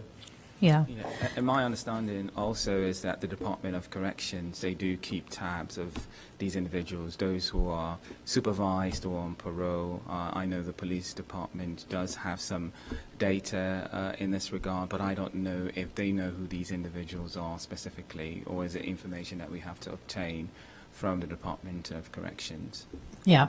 So I think, for the sake of time, I am interested in this, and I don't need to, this won't be my personal mission, but I might just ask Moran Center and ask Chief about how we learn when people are coming back. Sheriff Dart is trying to get people kind of connected to communities more, but obviously if people's families here and we don't necessarily have some kind of real tangible supports, connecting to the community is going to be hard. So I will do a little more homework on my own end, just because I'm interested in this topic, to try to figure out kind of on average how many folks are coming back, and if there's a way that we as a city can have, maybe we don't offer something more robust, but something more robust put together. So whether they come in through the health department or they come in to pay the wheel tax, right, that there is something that we can, if we know and they ask, we can offer to folks in terms of a list of resources or something. Because if we just leave people who have been disconnected from their community to kind of meander around and figure it out, I don't think we're setting people up for success in that way. So I will take this on and talk to you offline, and maybe bring back to our committee some more information later. There are avenues by which the police gets these records, as the memo indicated, from 2017 to 2021. They stated that about 2 persons per month get released from incarceration. So there is a way in which they get this information. Get the information, yeah. But I don't know exactly how. Yeah, and as we're thinking about workforce development, and particularly with your lead pipes, these are folks who we can try to put into positions that we know are coming open, or, our water treatment plan and things like that, where we used to have really robust, not internships, what are you calling them? Apprenticeships, that I don't think we really have anymore. Councilmember Burns? Yeah, I just wanted to say I definitely support this, and I think what you described is a good first step. Something else that's coming up for referral is I put a referral in so that we're notified when an eviction is going to take place. It's a little easier there because I think we can put that on the landlord, whereas this, we're working with different governmental agencies. So I just wanted to say there's some commonality in those things, and I think it's a good first step. Figure out how we can be notified with enough time to then help plan around this person reentering, the community. Yeah, and there are a couple of churches I know. One in particular is the Unitarian Church that for a couple of years has been doing a very intensive wraparound support of individuals as they come out of prison. And I think that people, I refer to them, but they do like a 2-year wraparound, helping them get, stable and all the supports they need. So maybe we can loop them in the conversation as well. All right, thank you so much. All right, so now we're going back to HS3. I'm told that Luke Stowe is on the phone. Luke, can you hear us? Yeah, is that better? All right, that is better. So I think Councilmember Burns had some questions that I'm not sure you heard. Sure, and sorry for the trouble. The storm earlier today, I think, wreaked some havoc on the internet here. Yeah, Luke, one of the questions was if you could describe where an impartial investigation shows up in the healthy work environment policy. And I think you answered it, or started as an answer, but we couldn't hear you. Yeah, I think your question, maybe I misunderstood, but I think you were asking about when do you decide to leverage an outside firm for some investigations, and I haven't been involved in those cases, and the person who was involved in those cases on administrative leave, but I think there were a couple cases where they felt that there was a conflict of interest or they needed a higher level of expertise beyond what the HR team could offer, and that's where they decided to go out to a third party. And then also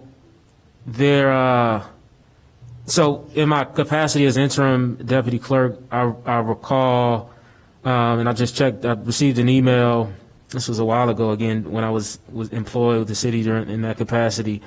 And there was an email that went out from the former city manager saying that equity empowerment coordinator, that he had asked the equity empowerment coordinator, Dr. Pat Effiam, to lead a process working with staff and to present to me a revised policy for citywide comment and review by March 1st. And this was around our healthy work environment complaint process. Do we know what came of that, if anything at all?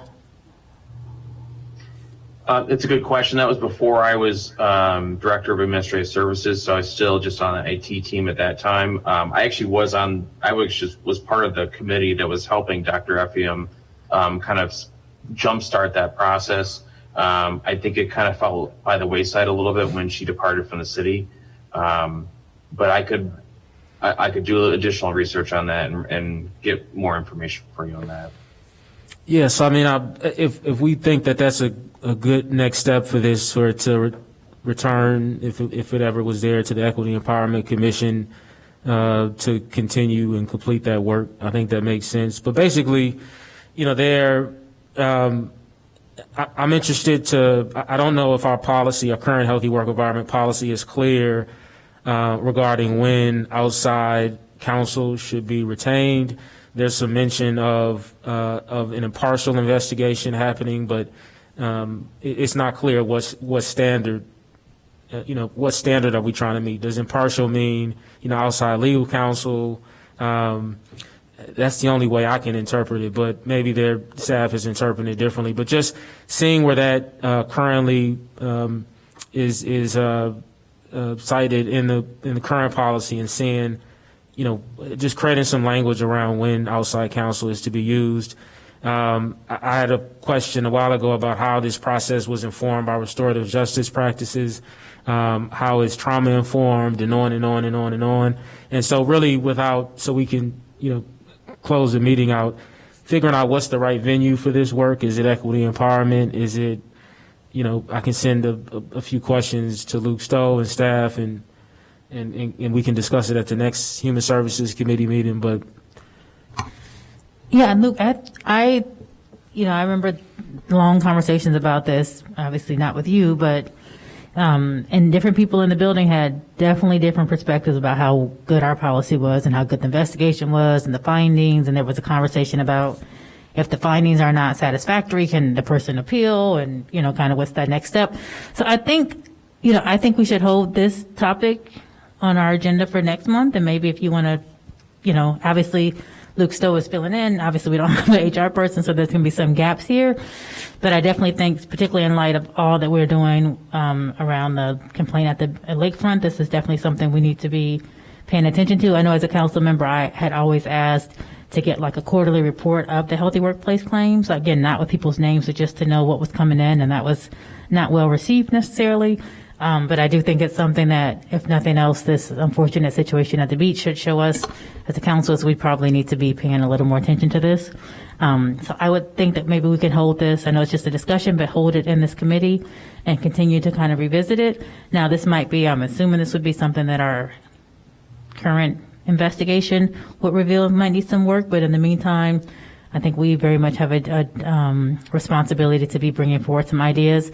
I don't know if equity and empowerment is the best place, only because they are in the process of trying to figure out their role.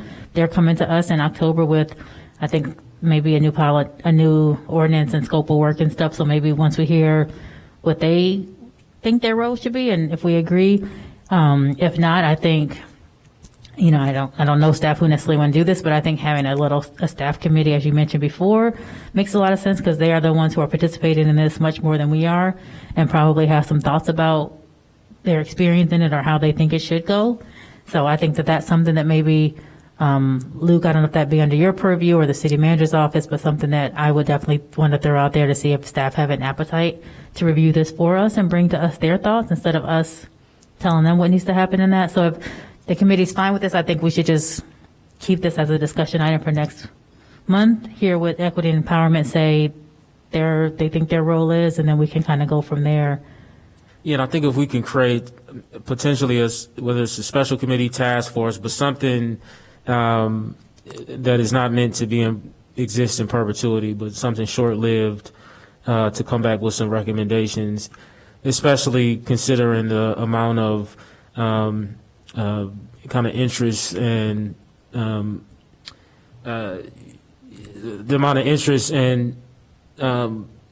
just people are thinking people are thinking about how we, our healthy work environment complaint process, how we're handling disputes and claims of harassment of all types.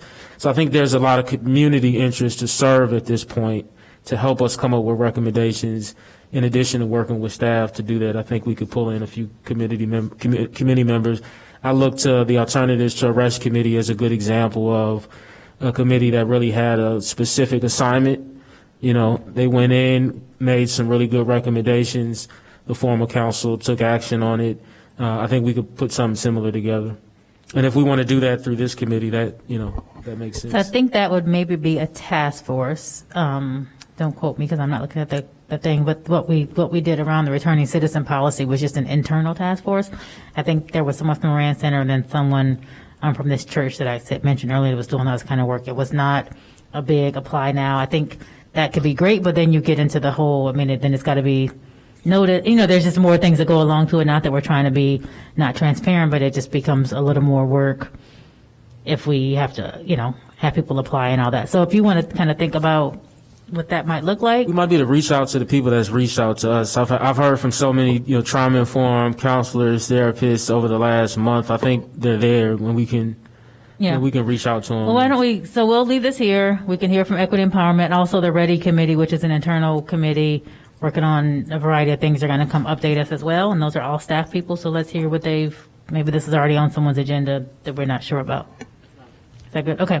So we have HS5, which is the review of Evanston police complaints and compliments for our review. And so there is one case here, which is CR 21-01 that have been reviewed 3 times and is now, am I correct, now is DI 20-13. Are those all the same case? I don't want to cite someone's number wrong. I believe that DI 2013 was always DI 2013 if there's a mistake or no, so CR, because it says third review, CR 21-1. I should just look at it and I'll know. Just trying to be transparent for people who are at home and not looking at the packet. So there was DI 20-13 that had been reviewed 3 times. Okay, so then I'm wrong about the other ones are pending. I'm sorry. All right, so in our packet we have DI, which is Departmental Inquiry 20-13, which has been reviewed 3 times in total, I believe. Does anyone have questions or concerns or comments? We don't make findings in this committee. We just review the material and we can send it back to our OPS team or to our citizen review committee if we have more questions that we feel like they didn't flesh out here. Councilmember Revelle?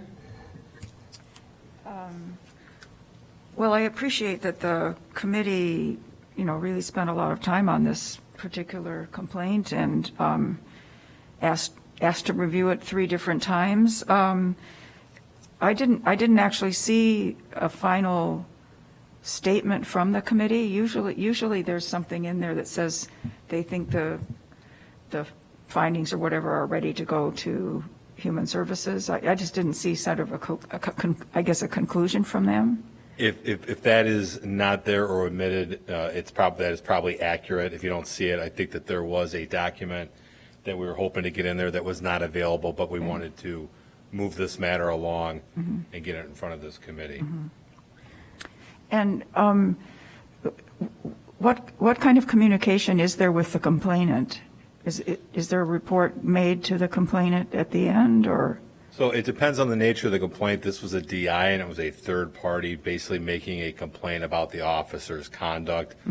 As far as us reaching back out to them, Sergeant Warnick, who is not here tonight, soon to be Commander Warnick is not here tonight. If that was reached out and documented, it would have been done by him. So I don't have an immediate answer.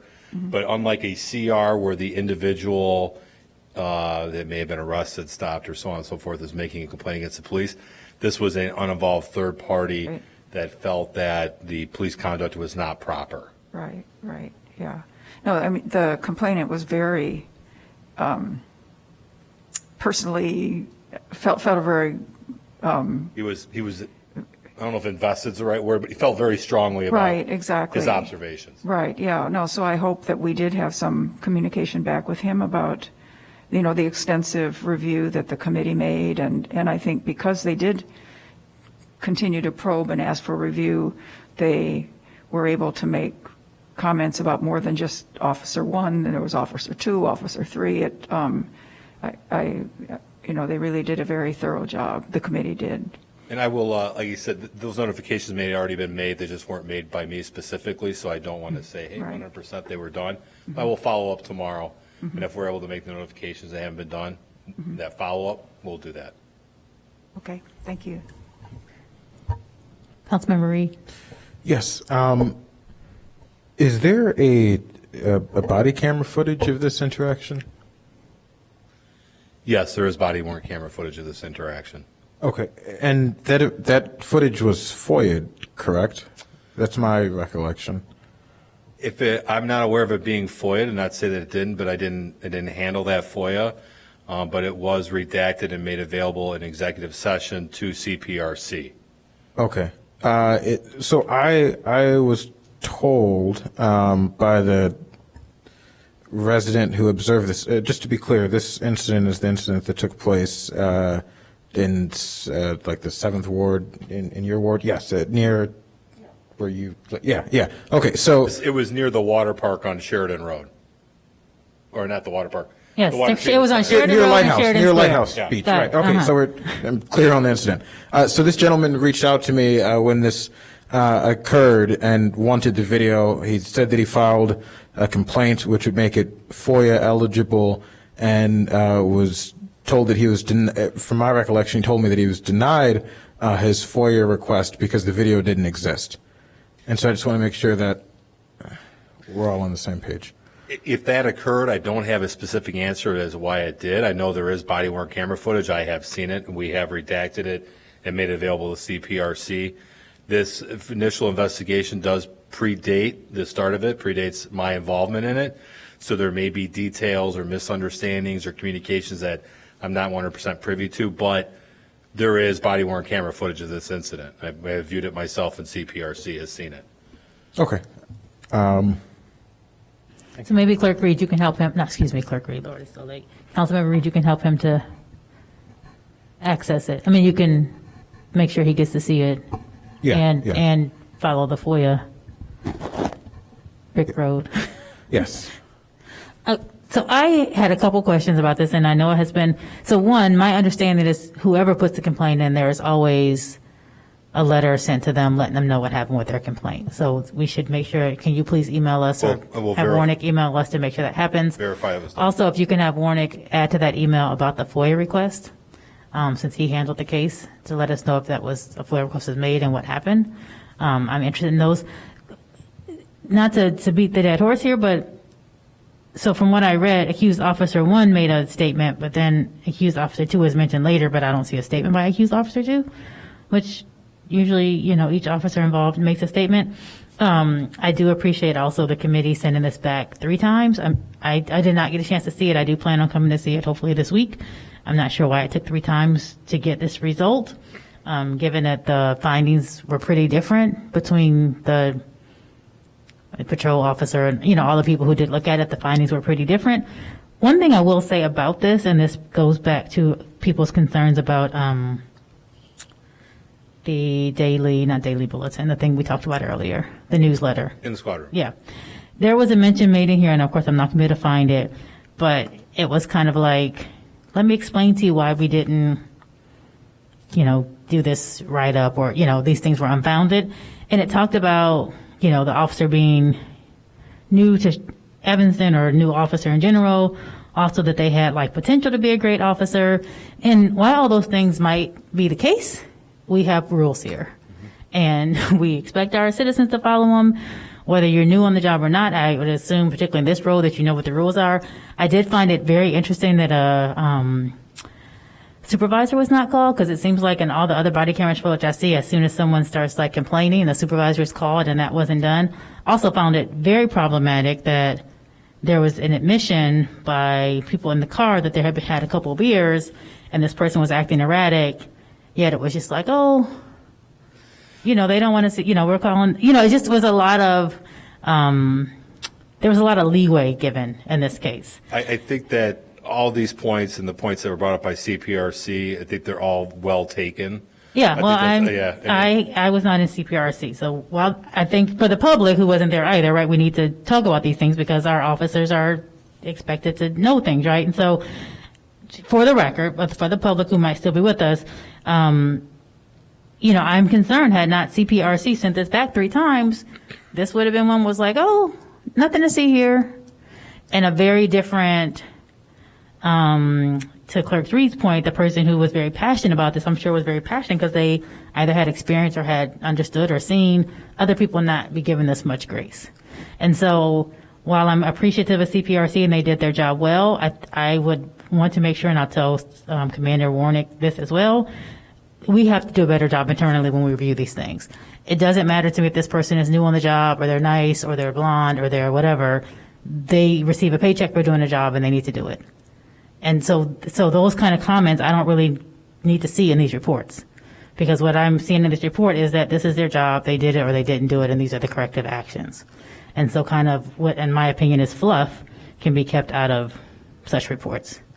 But I know you didn't write it, so I will express that to Warnick, but you are the person here representing him now. And I know it's been taken up, but I will come over and see the video.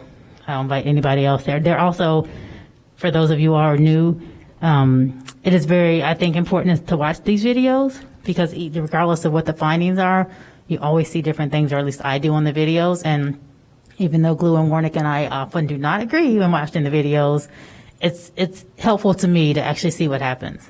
Yeah, and I want to touch on, this did go back 3 times, and for people that were not, didn't observe that process firsthand, they did have some concerns and they sent it back. And one of the things that we felt was important was that the body-worn camera footage be watched. If we are trying to be transparent, and with that being the biggest part of the investigation, we wanted CPRC to watch it. So they sent it back once, we had it reviewed, and then after the second review, the body-worn camera footage was viewed, which triggered the 3rd review.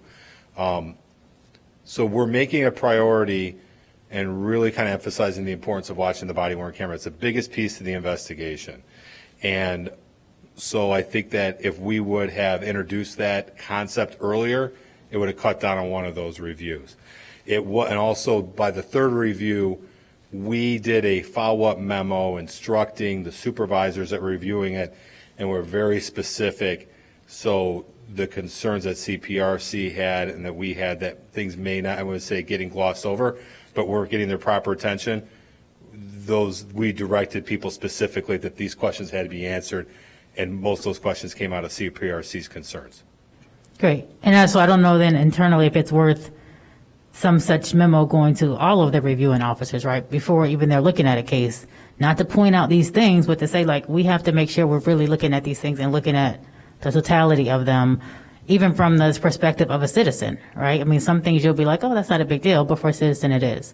So maybe it's worth some kind of retraining of people who are reviewing these things to make sure, just as we're looking at them from a police officer's perspective, they look at them from a citizen's perspective. And we've started that process. Myself and Deputy City Manager Kimberly Richardson addressed the supervisors at the last quarterly meeting, laying out the expectations and what's important to people when they review this, and that what may have been viewed intuitively in the past is not looked at that way, and things that are not addressed are going to get sent back and are going to be an issue. So we have started that, I would say, that process of training and familiarization and expectation that goes along with having a committee like CPRC. Perfect. Thank you. Councilmember Burns? What's CPRC, just to be clear real quick? Citizens Review. Citizen Police That's Review. our internal program. That's what I thought. I wonder if there's any way to have, especially when there's these type of claims involving race and implicit bias, if we could have someone with our professional, what do they call it again? Professional. Office of Professional Standards. So Office of usually that's Professional Warnick. Standards. He's usually here. I don't know why he's not here. If we could have somebody that's trained in that work, because there's something here that struck me. It says the patrol sergeant noted that one of the occupants was a person of color and admitted he consumed beer and that he was under the age of 21. However, the occupant was not cited, searched, or arrested. He was treated the same as the driver of the vehicle. You know, I had a situation in Evanston when I'm growing up here where it's a car full of black folks, car full of white folks, and they're treated differently. We're arrested for cannabis that was found in the car. The other ones, cannabis is found, they're not arrested. My point is that this sentence right here shows a really a simplified version of how this may take place in real time. The distinction is what happens when a car full of black males, for instance, are stopped versus if it's, you know, if a Caucasian or white person is stopped. So the distinction between, there was a black guy in the back of the car who admitted guilt and was not arrested, I think we lose sight on what the potential concern here is. And so I just wonder what the involvement is of, I know our police officers are going through implicit bias training. I've always felt like equity training, implicit bias training should be an ongoing thing, that there's someone present that's helping people work through different processes and decisions in real time, as opposed to, you know, one day out of the year and completely out of context from their everyday job, they're receiving this information. How can we or properly integrate some of this into actual functions where it matters? And this is, I think, a situation where it matters. So I just wanted to add that. So if I could talk real briefly about the sentence that in the third review that the sergeant brought up, was kind of pointing out that I think what they were driving at, or their point was that the lackadaisical enforcement action was uniformly applied. Now, I think after the supervisors were directed by that third memo that you have to address the question of bias, it has to be viewed that way, that rule was included. That's why the supervisor thought that was relevant, because without a large sample to look for, I would say it would be easier to detect implicit bias. We're looking for signs of more things that are more overt. And I think that was just pointed out or put in there to show or illustrate, or just a fact of whatever worth it was the lackadaisical enforcement action or enforcement action outside policy was uniform to everybody. The distinctions are very subtle and nuanced, but they're there, and there is a sense that the things related to enforcement are evenly applied, and I think it is nuanced. It's much more nuanced than I think this sentence captures, which is why it would be really helpful in my mind to have someone there doing these types of complaints to help, refresh, our police officers about implicit bias and race relations and all these other things that matter when we're looking at these type of, incidents. And speaking specifically to that concern, I mean, it is definitely something that our organization takes very seriously. It is part of, I would say, that's something that we revisit consistently, and even going through this specific process has value in reminding officers that this is a priority and it's something that's going to be investigated if that allegation is made. So in addition to the training that goes on, this shows that reviewing allegations of bias is a priority, and to make sure that things are within policy. Councilmember Reed, and then we'll wrap this one up. So ultimately, I'm sorry, I was just making sure that they were found. Rule 6 was a violation. So what we're about to move on to next is discussion about decriminalizing drugs. So driving under the influence is a felony, correct? It's a misdemeanor. Oh, okay, it's a misdemeanor. I mean, there are instances of driving under the influence that are felonies, but the vast majority of driving under the influence is a misdemeanor. Okay. So under this context, it could have been a Class A misdemeanor, but it would not have been a felony. Okay. Even with underage people drinking and driving? When you have underage people drinking and driving, then you start getting into zero tolerance, and that's, somebody that's under the age of 21 is considered DUI if they have any alcohol in their system. But then you also get into the thing that if you're 20 years old and you're over a .08, which is presumed intoxication, you could still be charged with a regular conventional DUI. So there's a couple of things at play, but yes, when you're talking about somebody that's underage and if they've had any alcohol, that is a much lower standard for, I wouldn't say, it's a much lower standard. Any alcohol, you're not allowed to drink and drive as an underage person, and if you've had anything to drink, .08 is not presumed intoxication. Okay, that's all my questions. Thank you. All right. Thank you very much. Okay, sure. All right. Last thing is for discussion. So we were going to have it next time, but it's already midnight. So, Councilmember Reed, would you give us yours? Yes, I will be quick. So a few months ago, I made a referral to decriminalize drug use here in our city. We know that particularly, as the in 60s, 70s, and particularly in the 80s and 90s, there's a very large push to criminalize drug use and to treat it through our carceral system. And we have seen the outcome of that. The experiment has lasted for the last, particularly, 30, 40 years, 50 years with some narcotics. And the results are that we've seen that the system is overwhelmingly discriminatory and biased toward folks of color, toward low-income folks. We have seen that we have not addressed the heart of the issue, which is usually an issue of a mental health issue and a health issue, and sometimes, in many cases, when it comes to dealing, an economic issue, and to continue the practice of jailing and arresting people for drug use is just not following all of the science and the data that we have shown on as I said, the effectiveness of the carceral system, on best methods to actually treat folks with addiction issues. And so this summer, as I said, I made that referral.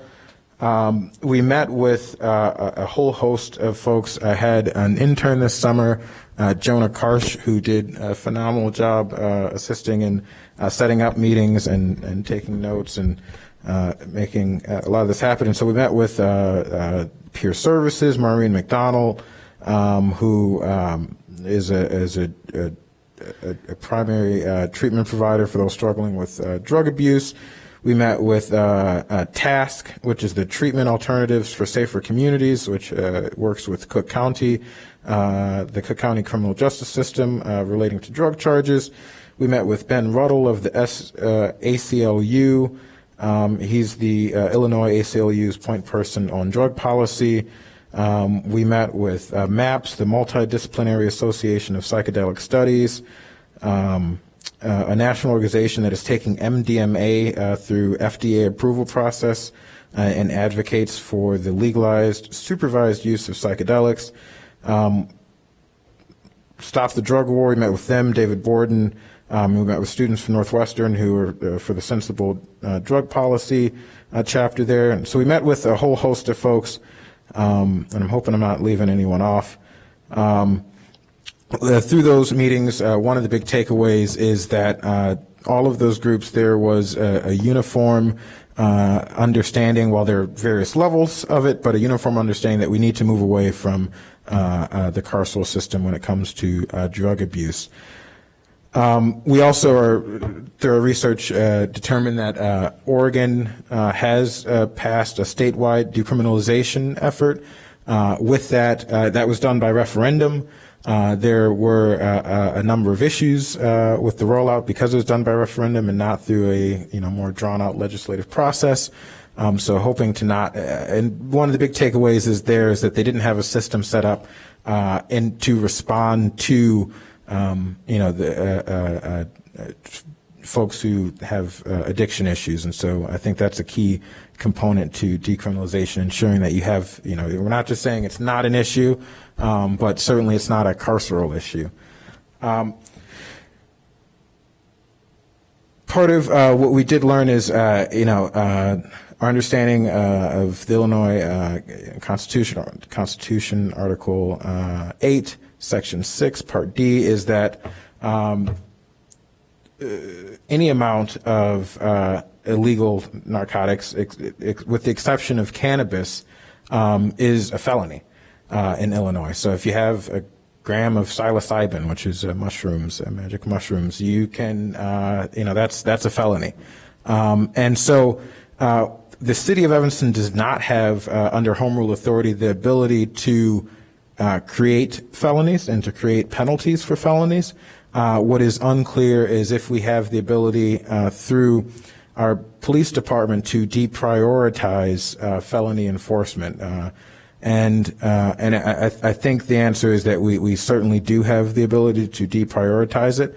We may not be able to turn a complete blind eye if someone shows up and we also, while we can't regulate a felony, we may also be able to create a local charge that folks can charge with. And so I think more research needs to be done. And so I wanted to bring this to Human Services to just begin what I think is going to be, what I think needs to be a very, long, thoughtful process to reimagine how we deal with addiction issues here in our city.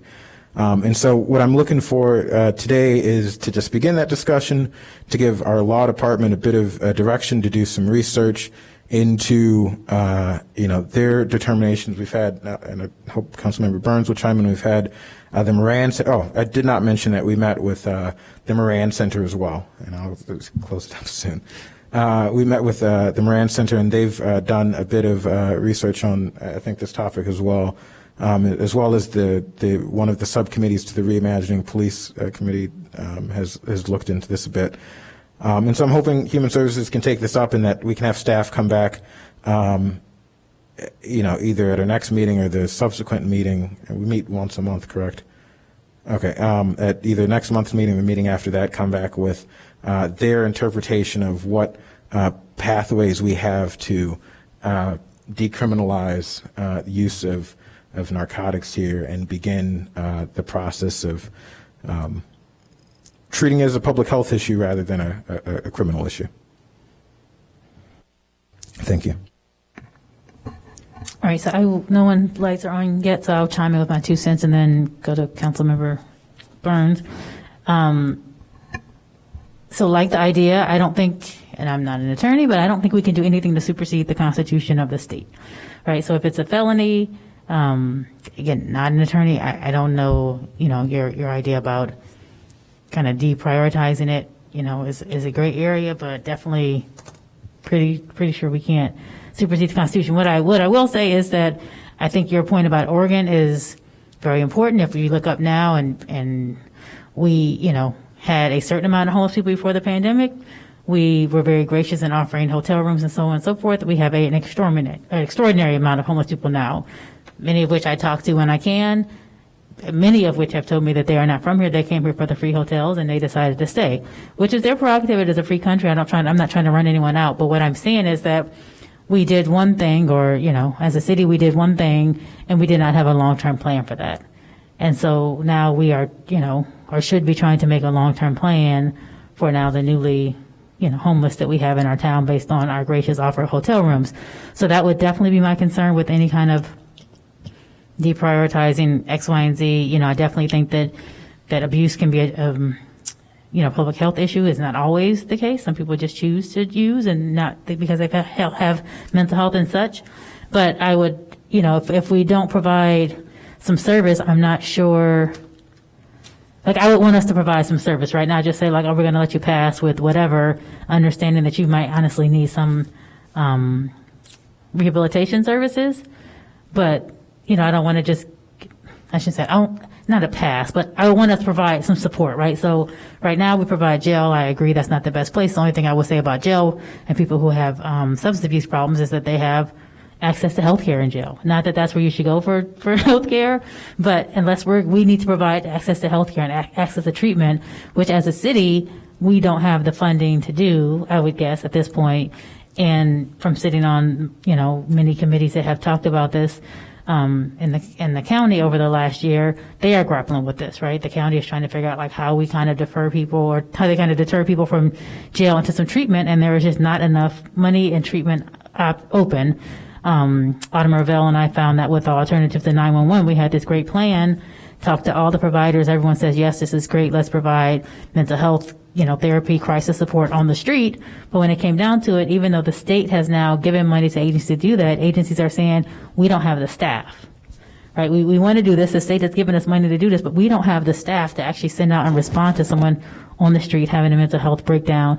That is the same thing the county's finding. That's the same thing that a lot of people are finding. So I think it's a great idea, but I think I would hope, and I think the best way for us to do that is in conjunction with the county or, some other larger conglomerate that's also doing it, so that where we can't provide support, we can at least refer and get people some support, right?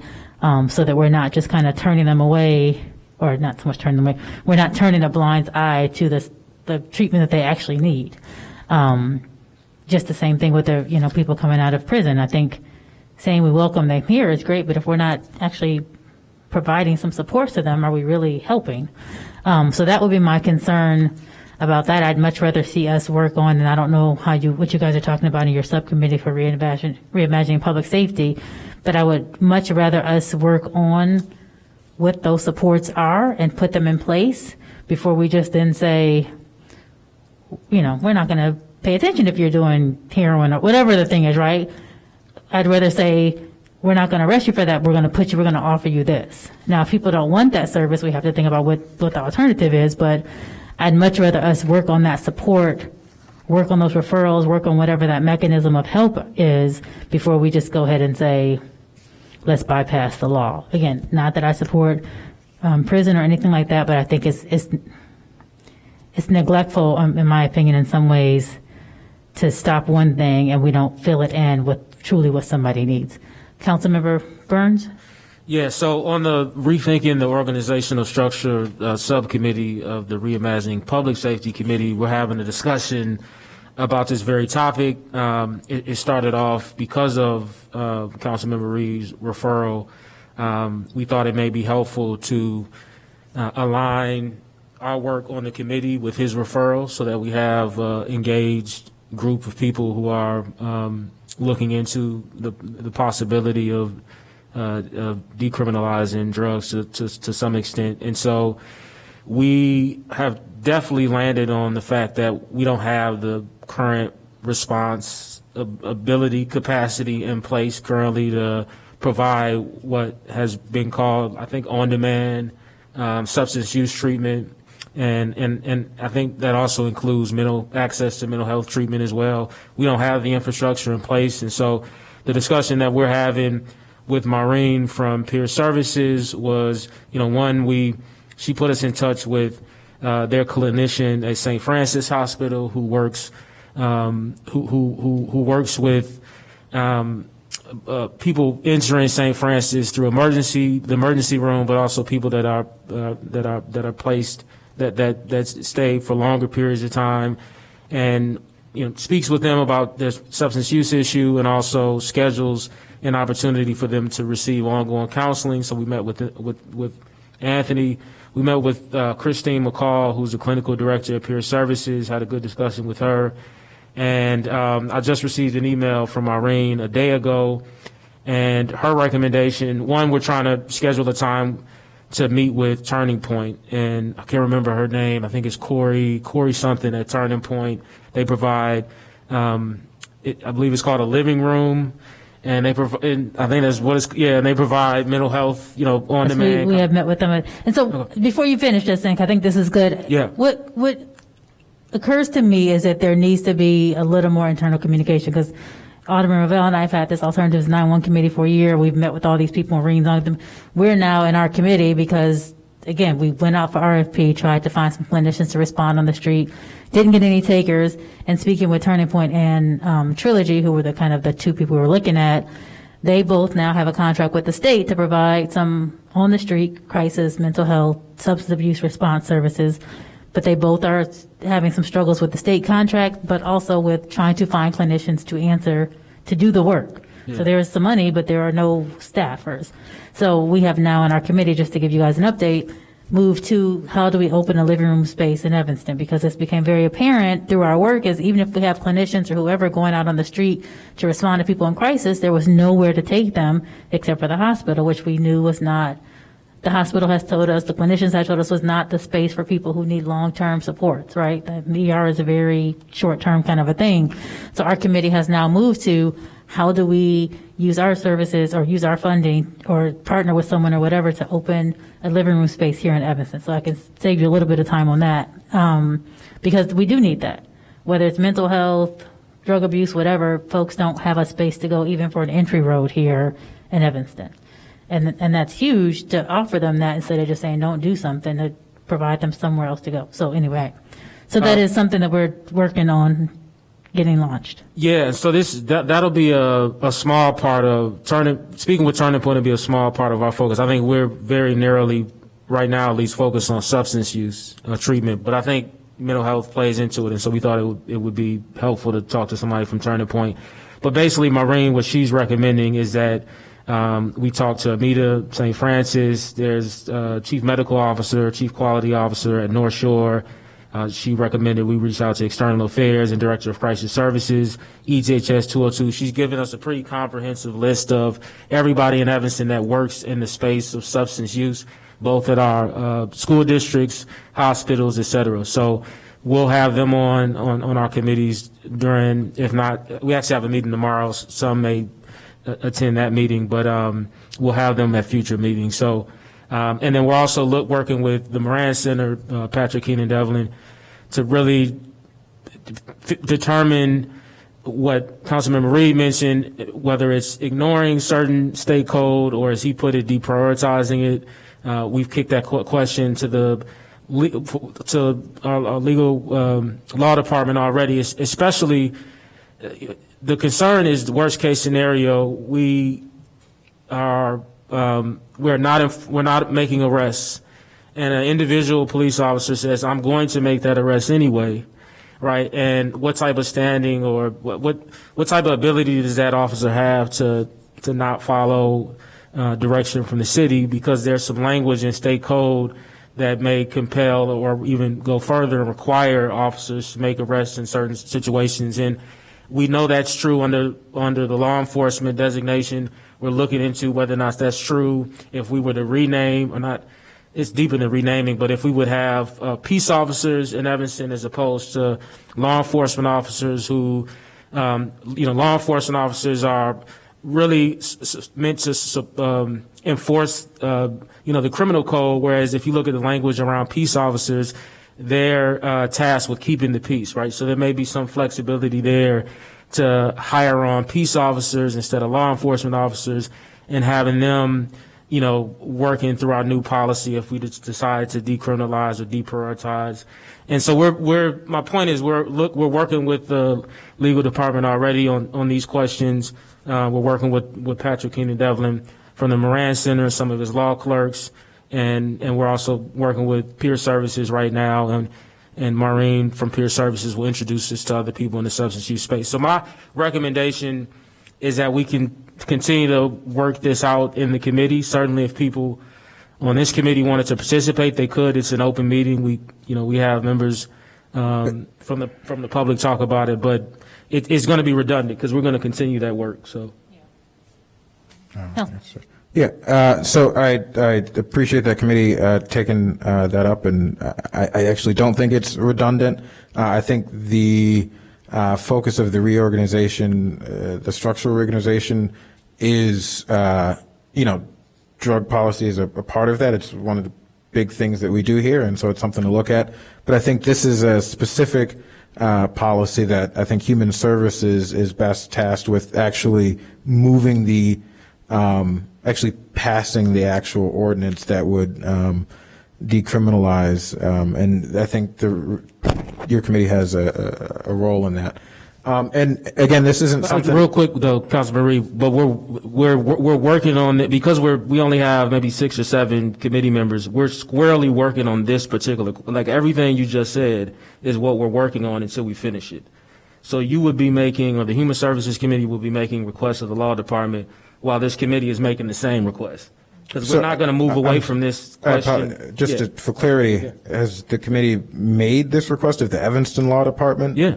And the Evanston Law Department? A certain portion of it, which we could extend it. So our question was more so around, The law what officer, peace compels a law officer. enforcement officer. Right, which I think is, again, a really good question for the reorganization, the structural reorganization, and it certainly plays a role with this.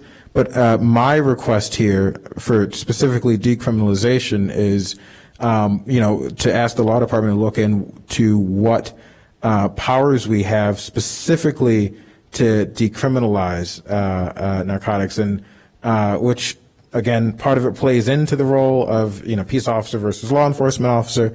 But two quick points that Alderman, that some other folks raised.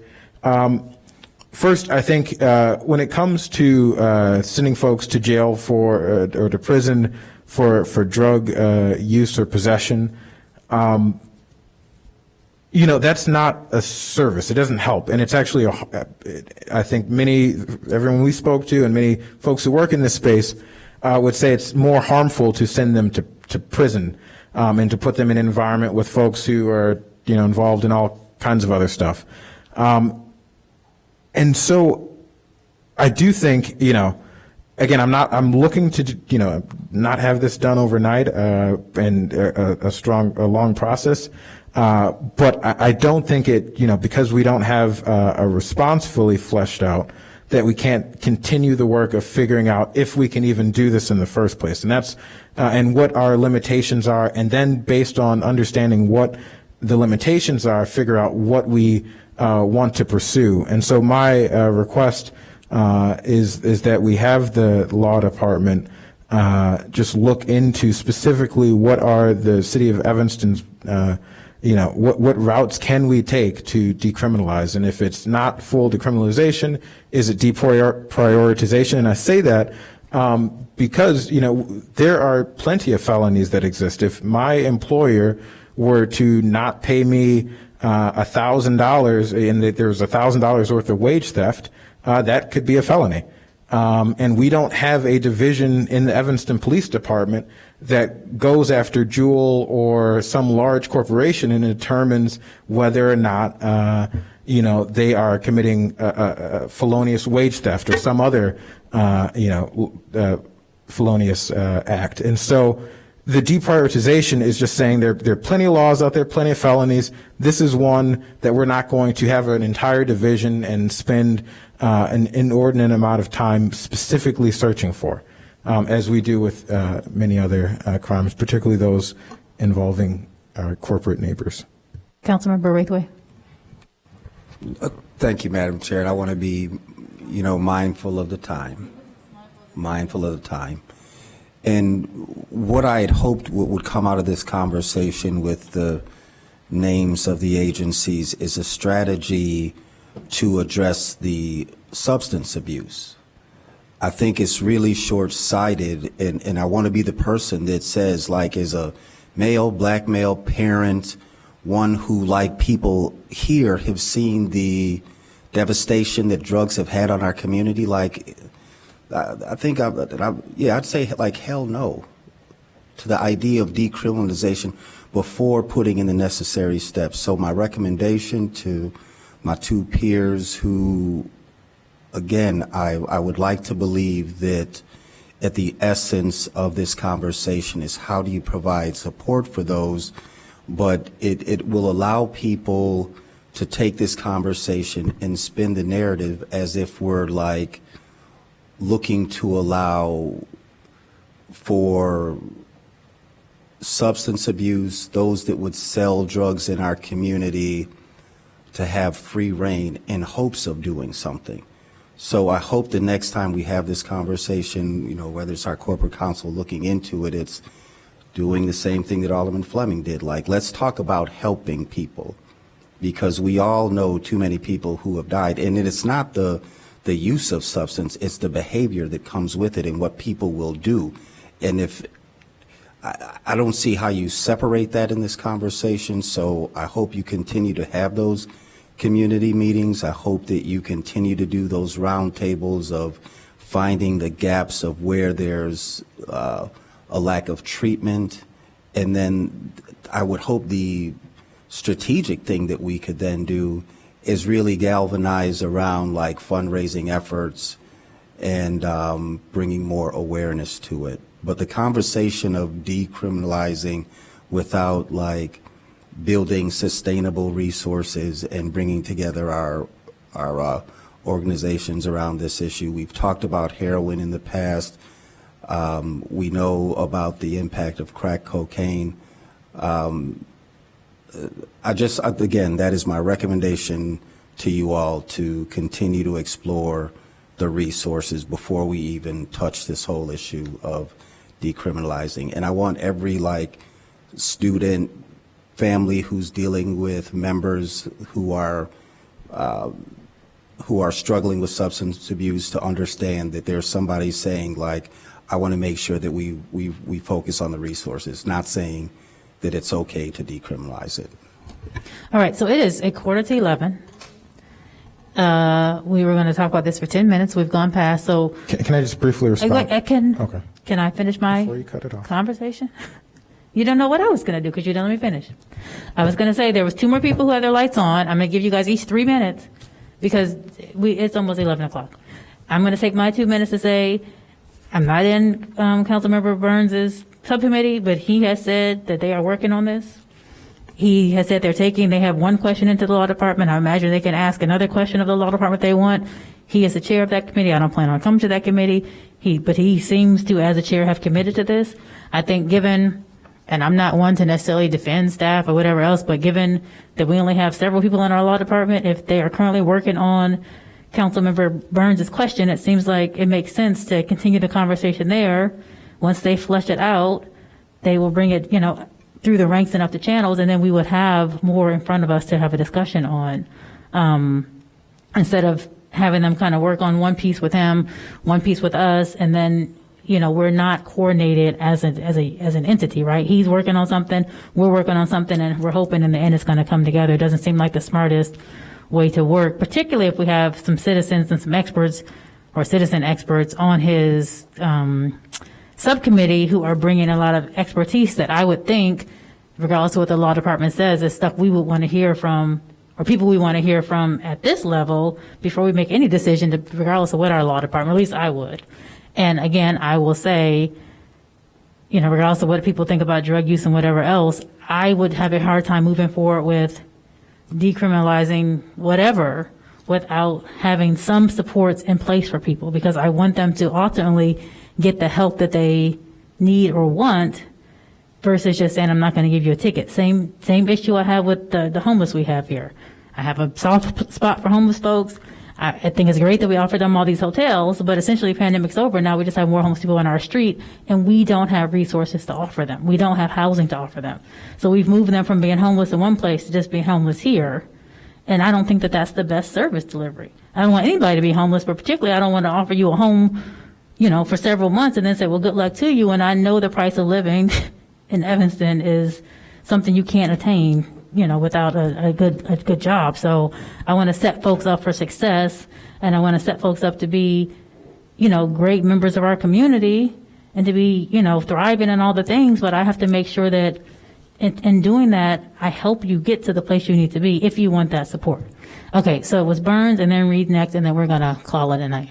No, I just wanted to double down on that. I think after hearing Councilman Reed, my position is the same. I think really the question that he asked can be a question that comes out of the committee. 1, 2, either way, like the enforcement of deprioritization is going to come down to an individual police officer. So no matter what, we have to figure out what what a individual officer is compelled to do, required to do by state statute. Again, and that's something that we're really working on. But I think adding the question that he has is just another question to the law department.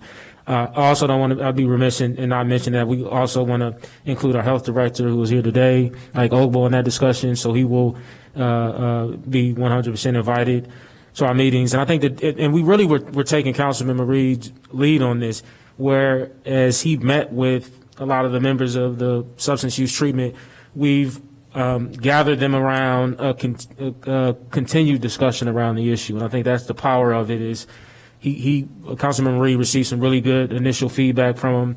And now we're saying, hey, can you attend every meeting now, which we've had him on, Maureen on from Peer Services the last 2 meetings, I believe. And we'll continue to add people to that group to look at how we can put the substance use treatment, especially the on-demand substance use treatment in place that would make it possible, I think, to not only implement some type of decriminalization policy, but to make sure that there's a benefit from it. I think there's some data out there, Councilman Reed may even have read it, that says in places where that wasn't in place, there was little to no positive effect. And we don't want to run into that here in Evanston. So I just wanted to add that. Thank you. Councilmember Reed. Yes. Again, and Alderman Braithwaite, I want specifically you to hear this because this is a point you and other folks have raised. At no point did I say that I just want to rush this through or pass something. What I want is to understand what our powers are as a city, what we can do, and what we can't. And I certainly think, as I opened up with, that we have to have a treatment response in place. And so I am fully supportive of that. But I think before we spin our wheels and, figure out if, we could put together this wonderful treatment plan, but if we don't even have the ability to defer people to that treatment as opposed to the carceral system, then we've spun our wheels for no reason. So that's why I think it's key to understand, can we even what are our abilities to either decriminalize, deprioritize? And the issue that has happened to the black community, Alderman Braith, or, the council, my colleagues on this committee, is not just the use of narcotics, but specifically government's response to that use. It was mentioned, crack cocaine, and we know that there's a difference in the way that crack and coke are adjudicated legally. And so we know that these policies have had a racist impact, and it's not just the use of the drugs, it is the way that we've responded. And that is the thing that I believe we have to stop the harm that we are causing. And to the other point about the folks who are the homeless population, I think the parallels are a little different. I mean, if we want to make an analogy, it would be like, there's a factory in our city that's spewing out pollution, and sure, and there's higher rates of asthma in that community because of the pollution. We want to stop the factory from spewing the pollution, and yes, we also want to make sure that we're providing health care for the folks who may have been exposed to carcinogens or whatever, or asthma, but we want to stop the pollution. And what I'm saying here is that we have to stop the thing that we know is causing harm, which is the carceral response. And then we also, at the same time, I think we can walk and chew gum. We also have to figure out a response, but I don't think an alternative response, but I don't think we should stop looking into, ending the pollution and ending, the harm that we're causing, because we haven't found a, solution yet. I think we can do both. I think both need to happen, but I think we can still begin the process of looking into, what we can do with this. And so, So your 3 minutes. If I can make one last point about. One last point. Yes. And to Councilmember Burns's point about this in the committee, again, I think it certainly plays a role, and there are important questions that can be answered in that committee. But I don't know if drug decriminalization overall, I think that, peace officer and certain roles and things that relate to it, I don't know if a subcommittee of reimagining police, the structural organization is the place for this to fully be housed. But we also, it's now 11 o'clock. We meet once a month. I don't know that we have, between the 5 of us or whatever is here, we don't even have the expertise, I think, we can get legal to do that one piece. But there, as you said, that's the one piece, right? There's a lot of things to this. And so if you have a subcommittee that is already committed and starting to talk and figuring out, and maybe they haven't asked us one question yet, why would we take that from them not take it, but why would we duplicate their efforts when they have the expertise, they have the time, they're totally committed, and they can bring it to Human Services and say, this is what our research or whatever has shown us, these are our recommendations, and then we can go from there, right? I just feels like, again, I'm not there, it feels like a duplication of efforts. You know, hopefully Councilmember Burns can add your question in to the conversation. You guys can flesh it out more. It can come back up here. And then as this subcommittee, within our capacity, can start to think about some city policies once we have more information. I don't know that your one, in my opinion, your one question is still going to get me the information I need to move forward for a comprehensive plan. And I realize what you're saying is this is one piece, and I do agree, but we still need to make a comprehensive plan to be responsible stewards of government money. And we have a bazillion other things that this committee is charged with looking at. So I don't know why we would rush it out of this subcommittee that has the time and the interest in doing the smaller, not smaller, but putting all the pieces together and respect them in their work and then have them bring it to us. But anyhow, I took more time than I was supposed to. So we heard your plea. It sounds like there's no support on this committee to have direct our legal department to do anything with it. We will wait to hear from Reimagining Public Safety and their report and their findings, and we can, hear from them again when they're ready. So it is 5 minutes to 11. I move we adjourn this meeting. Thank you.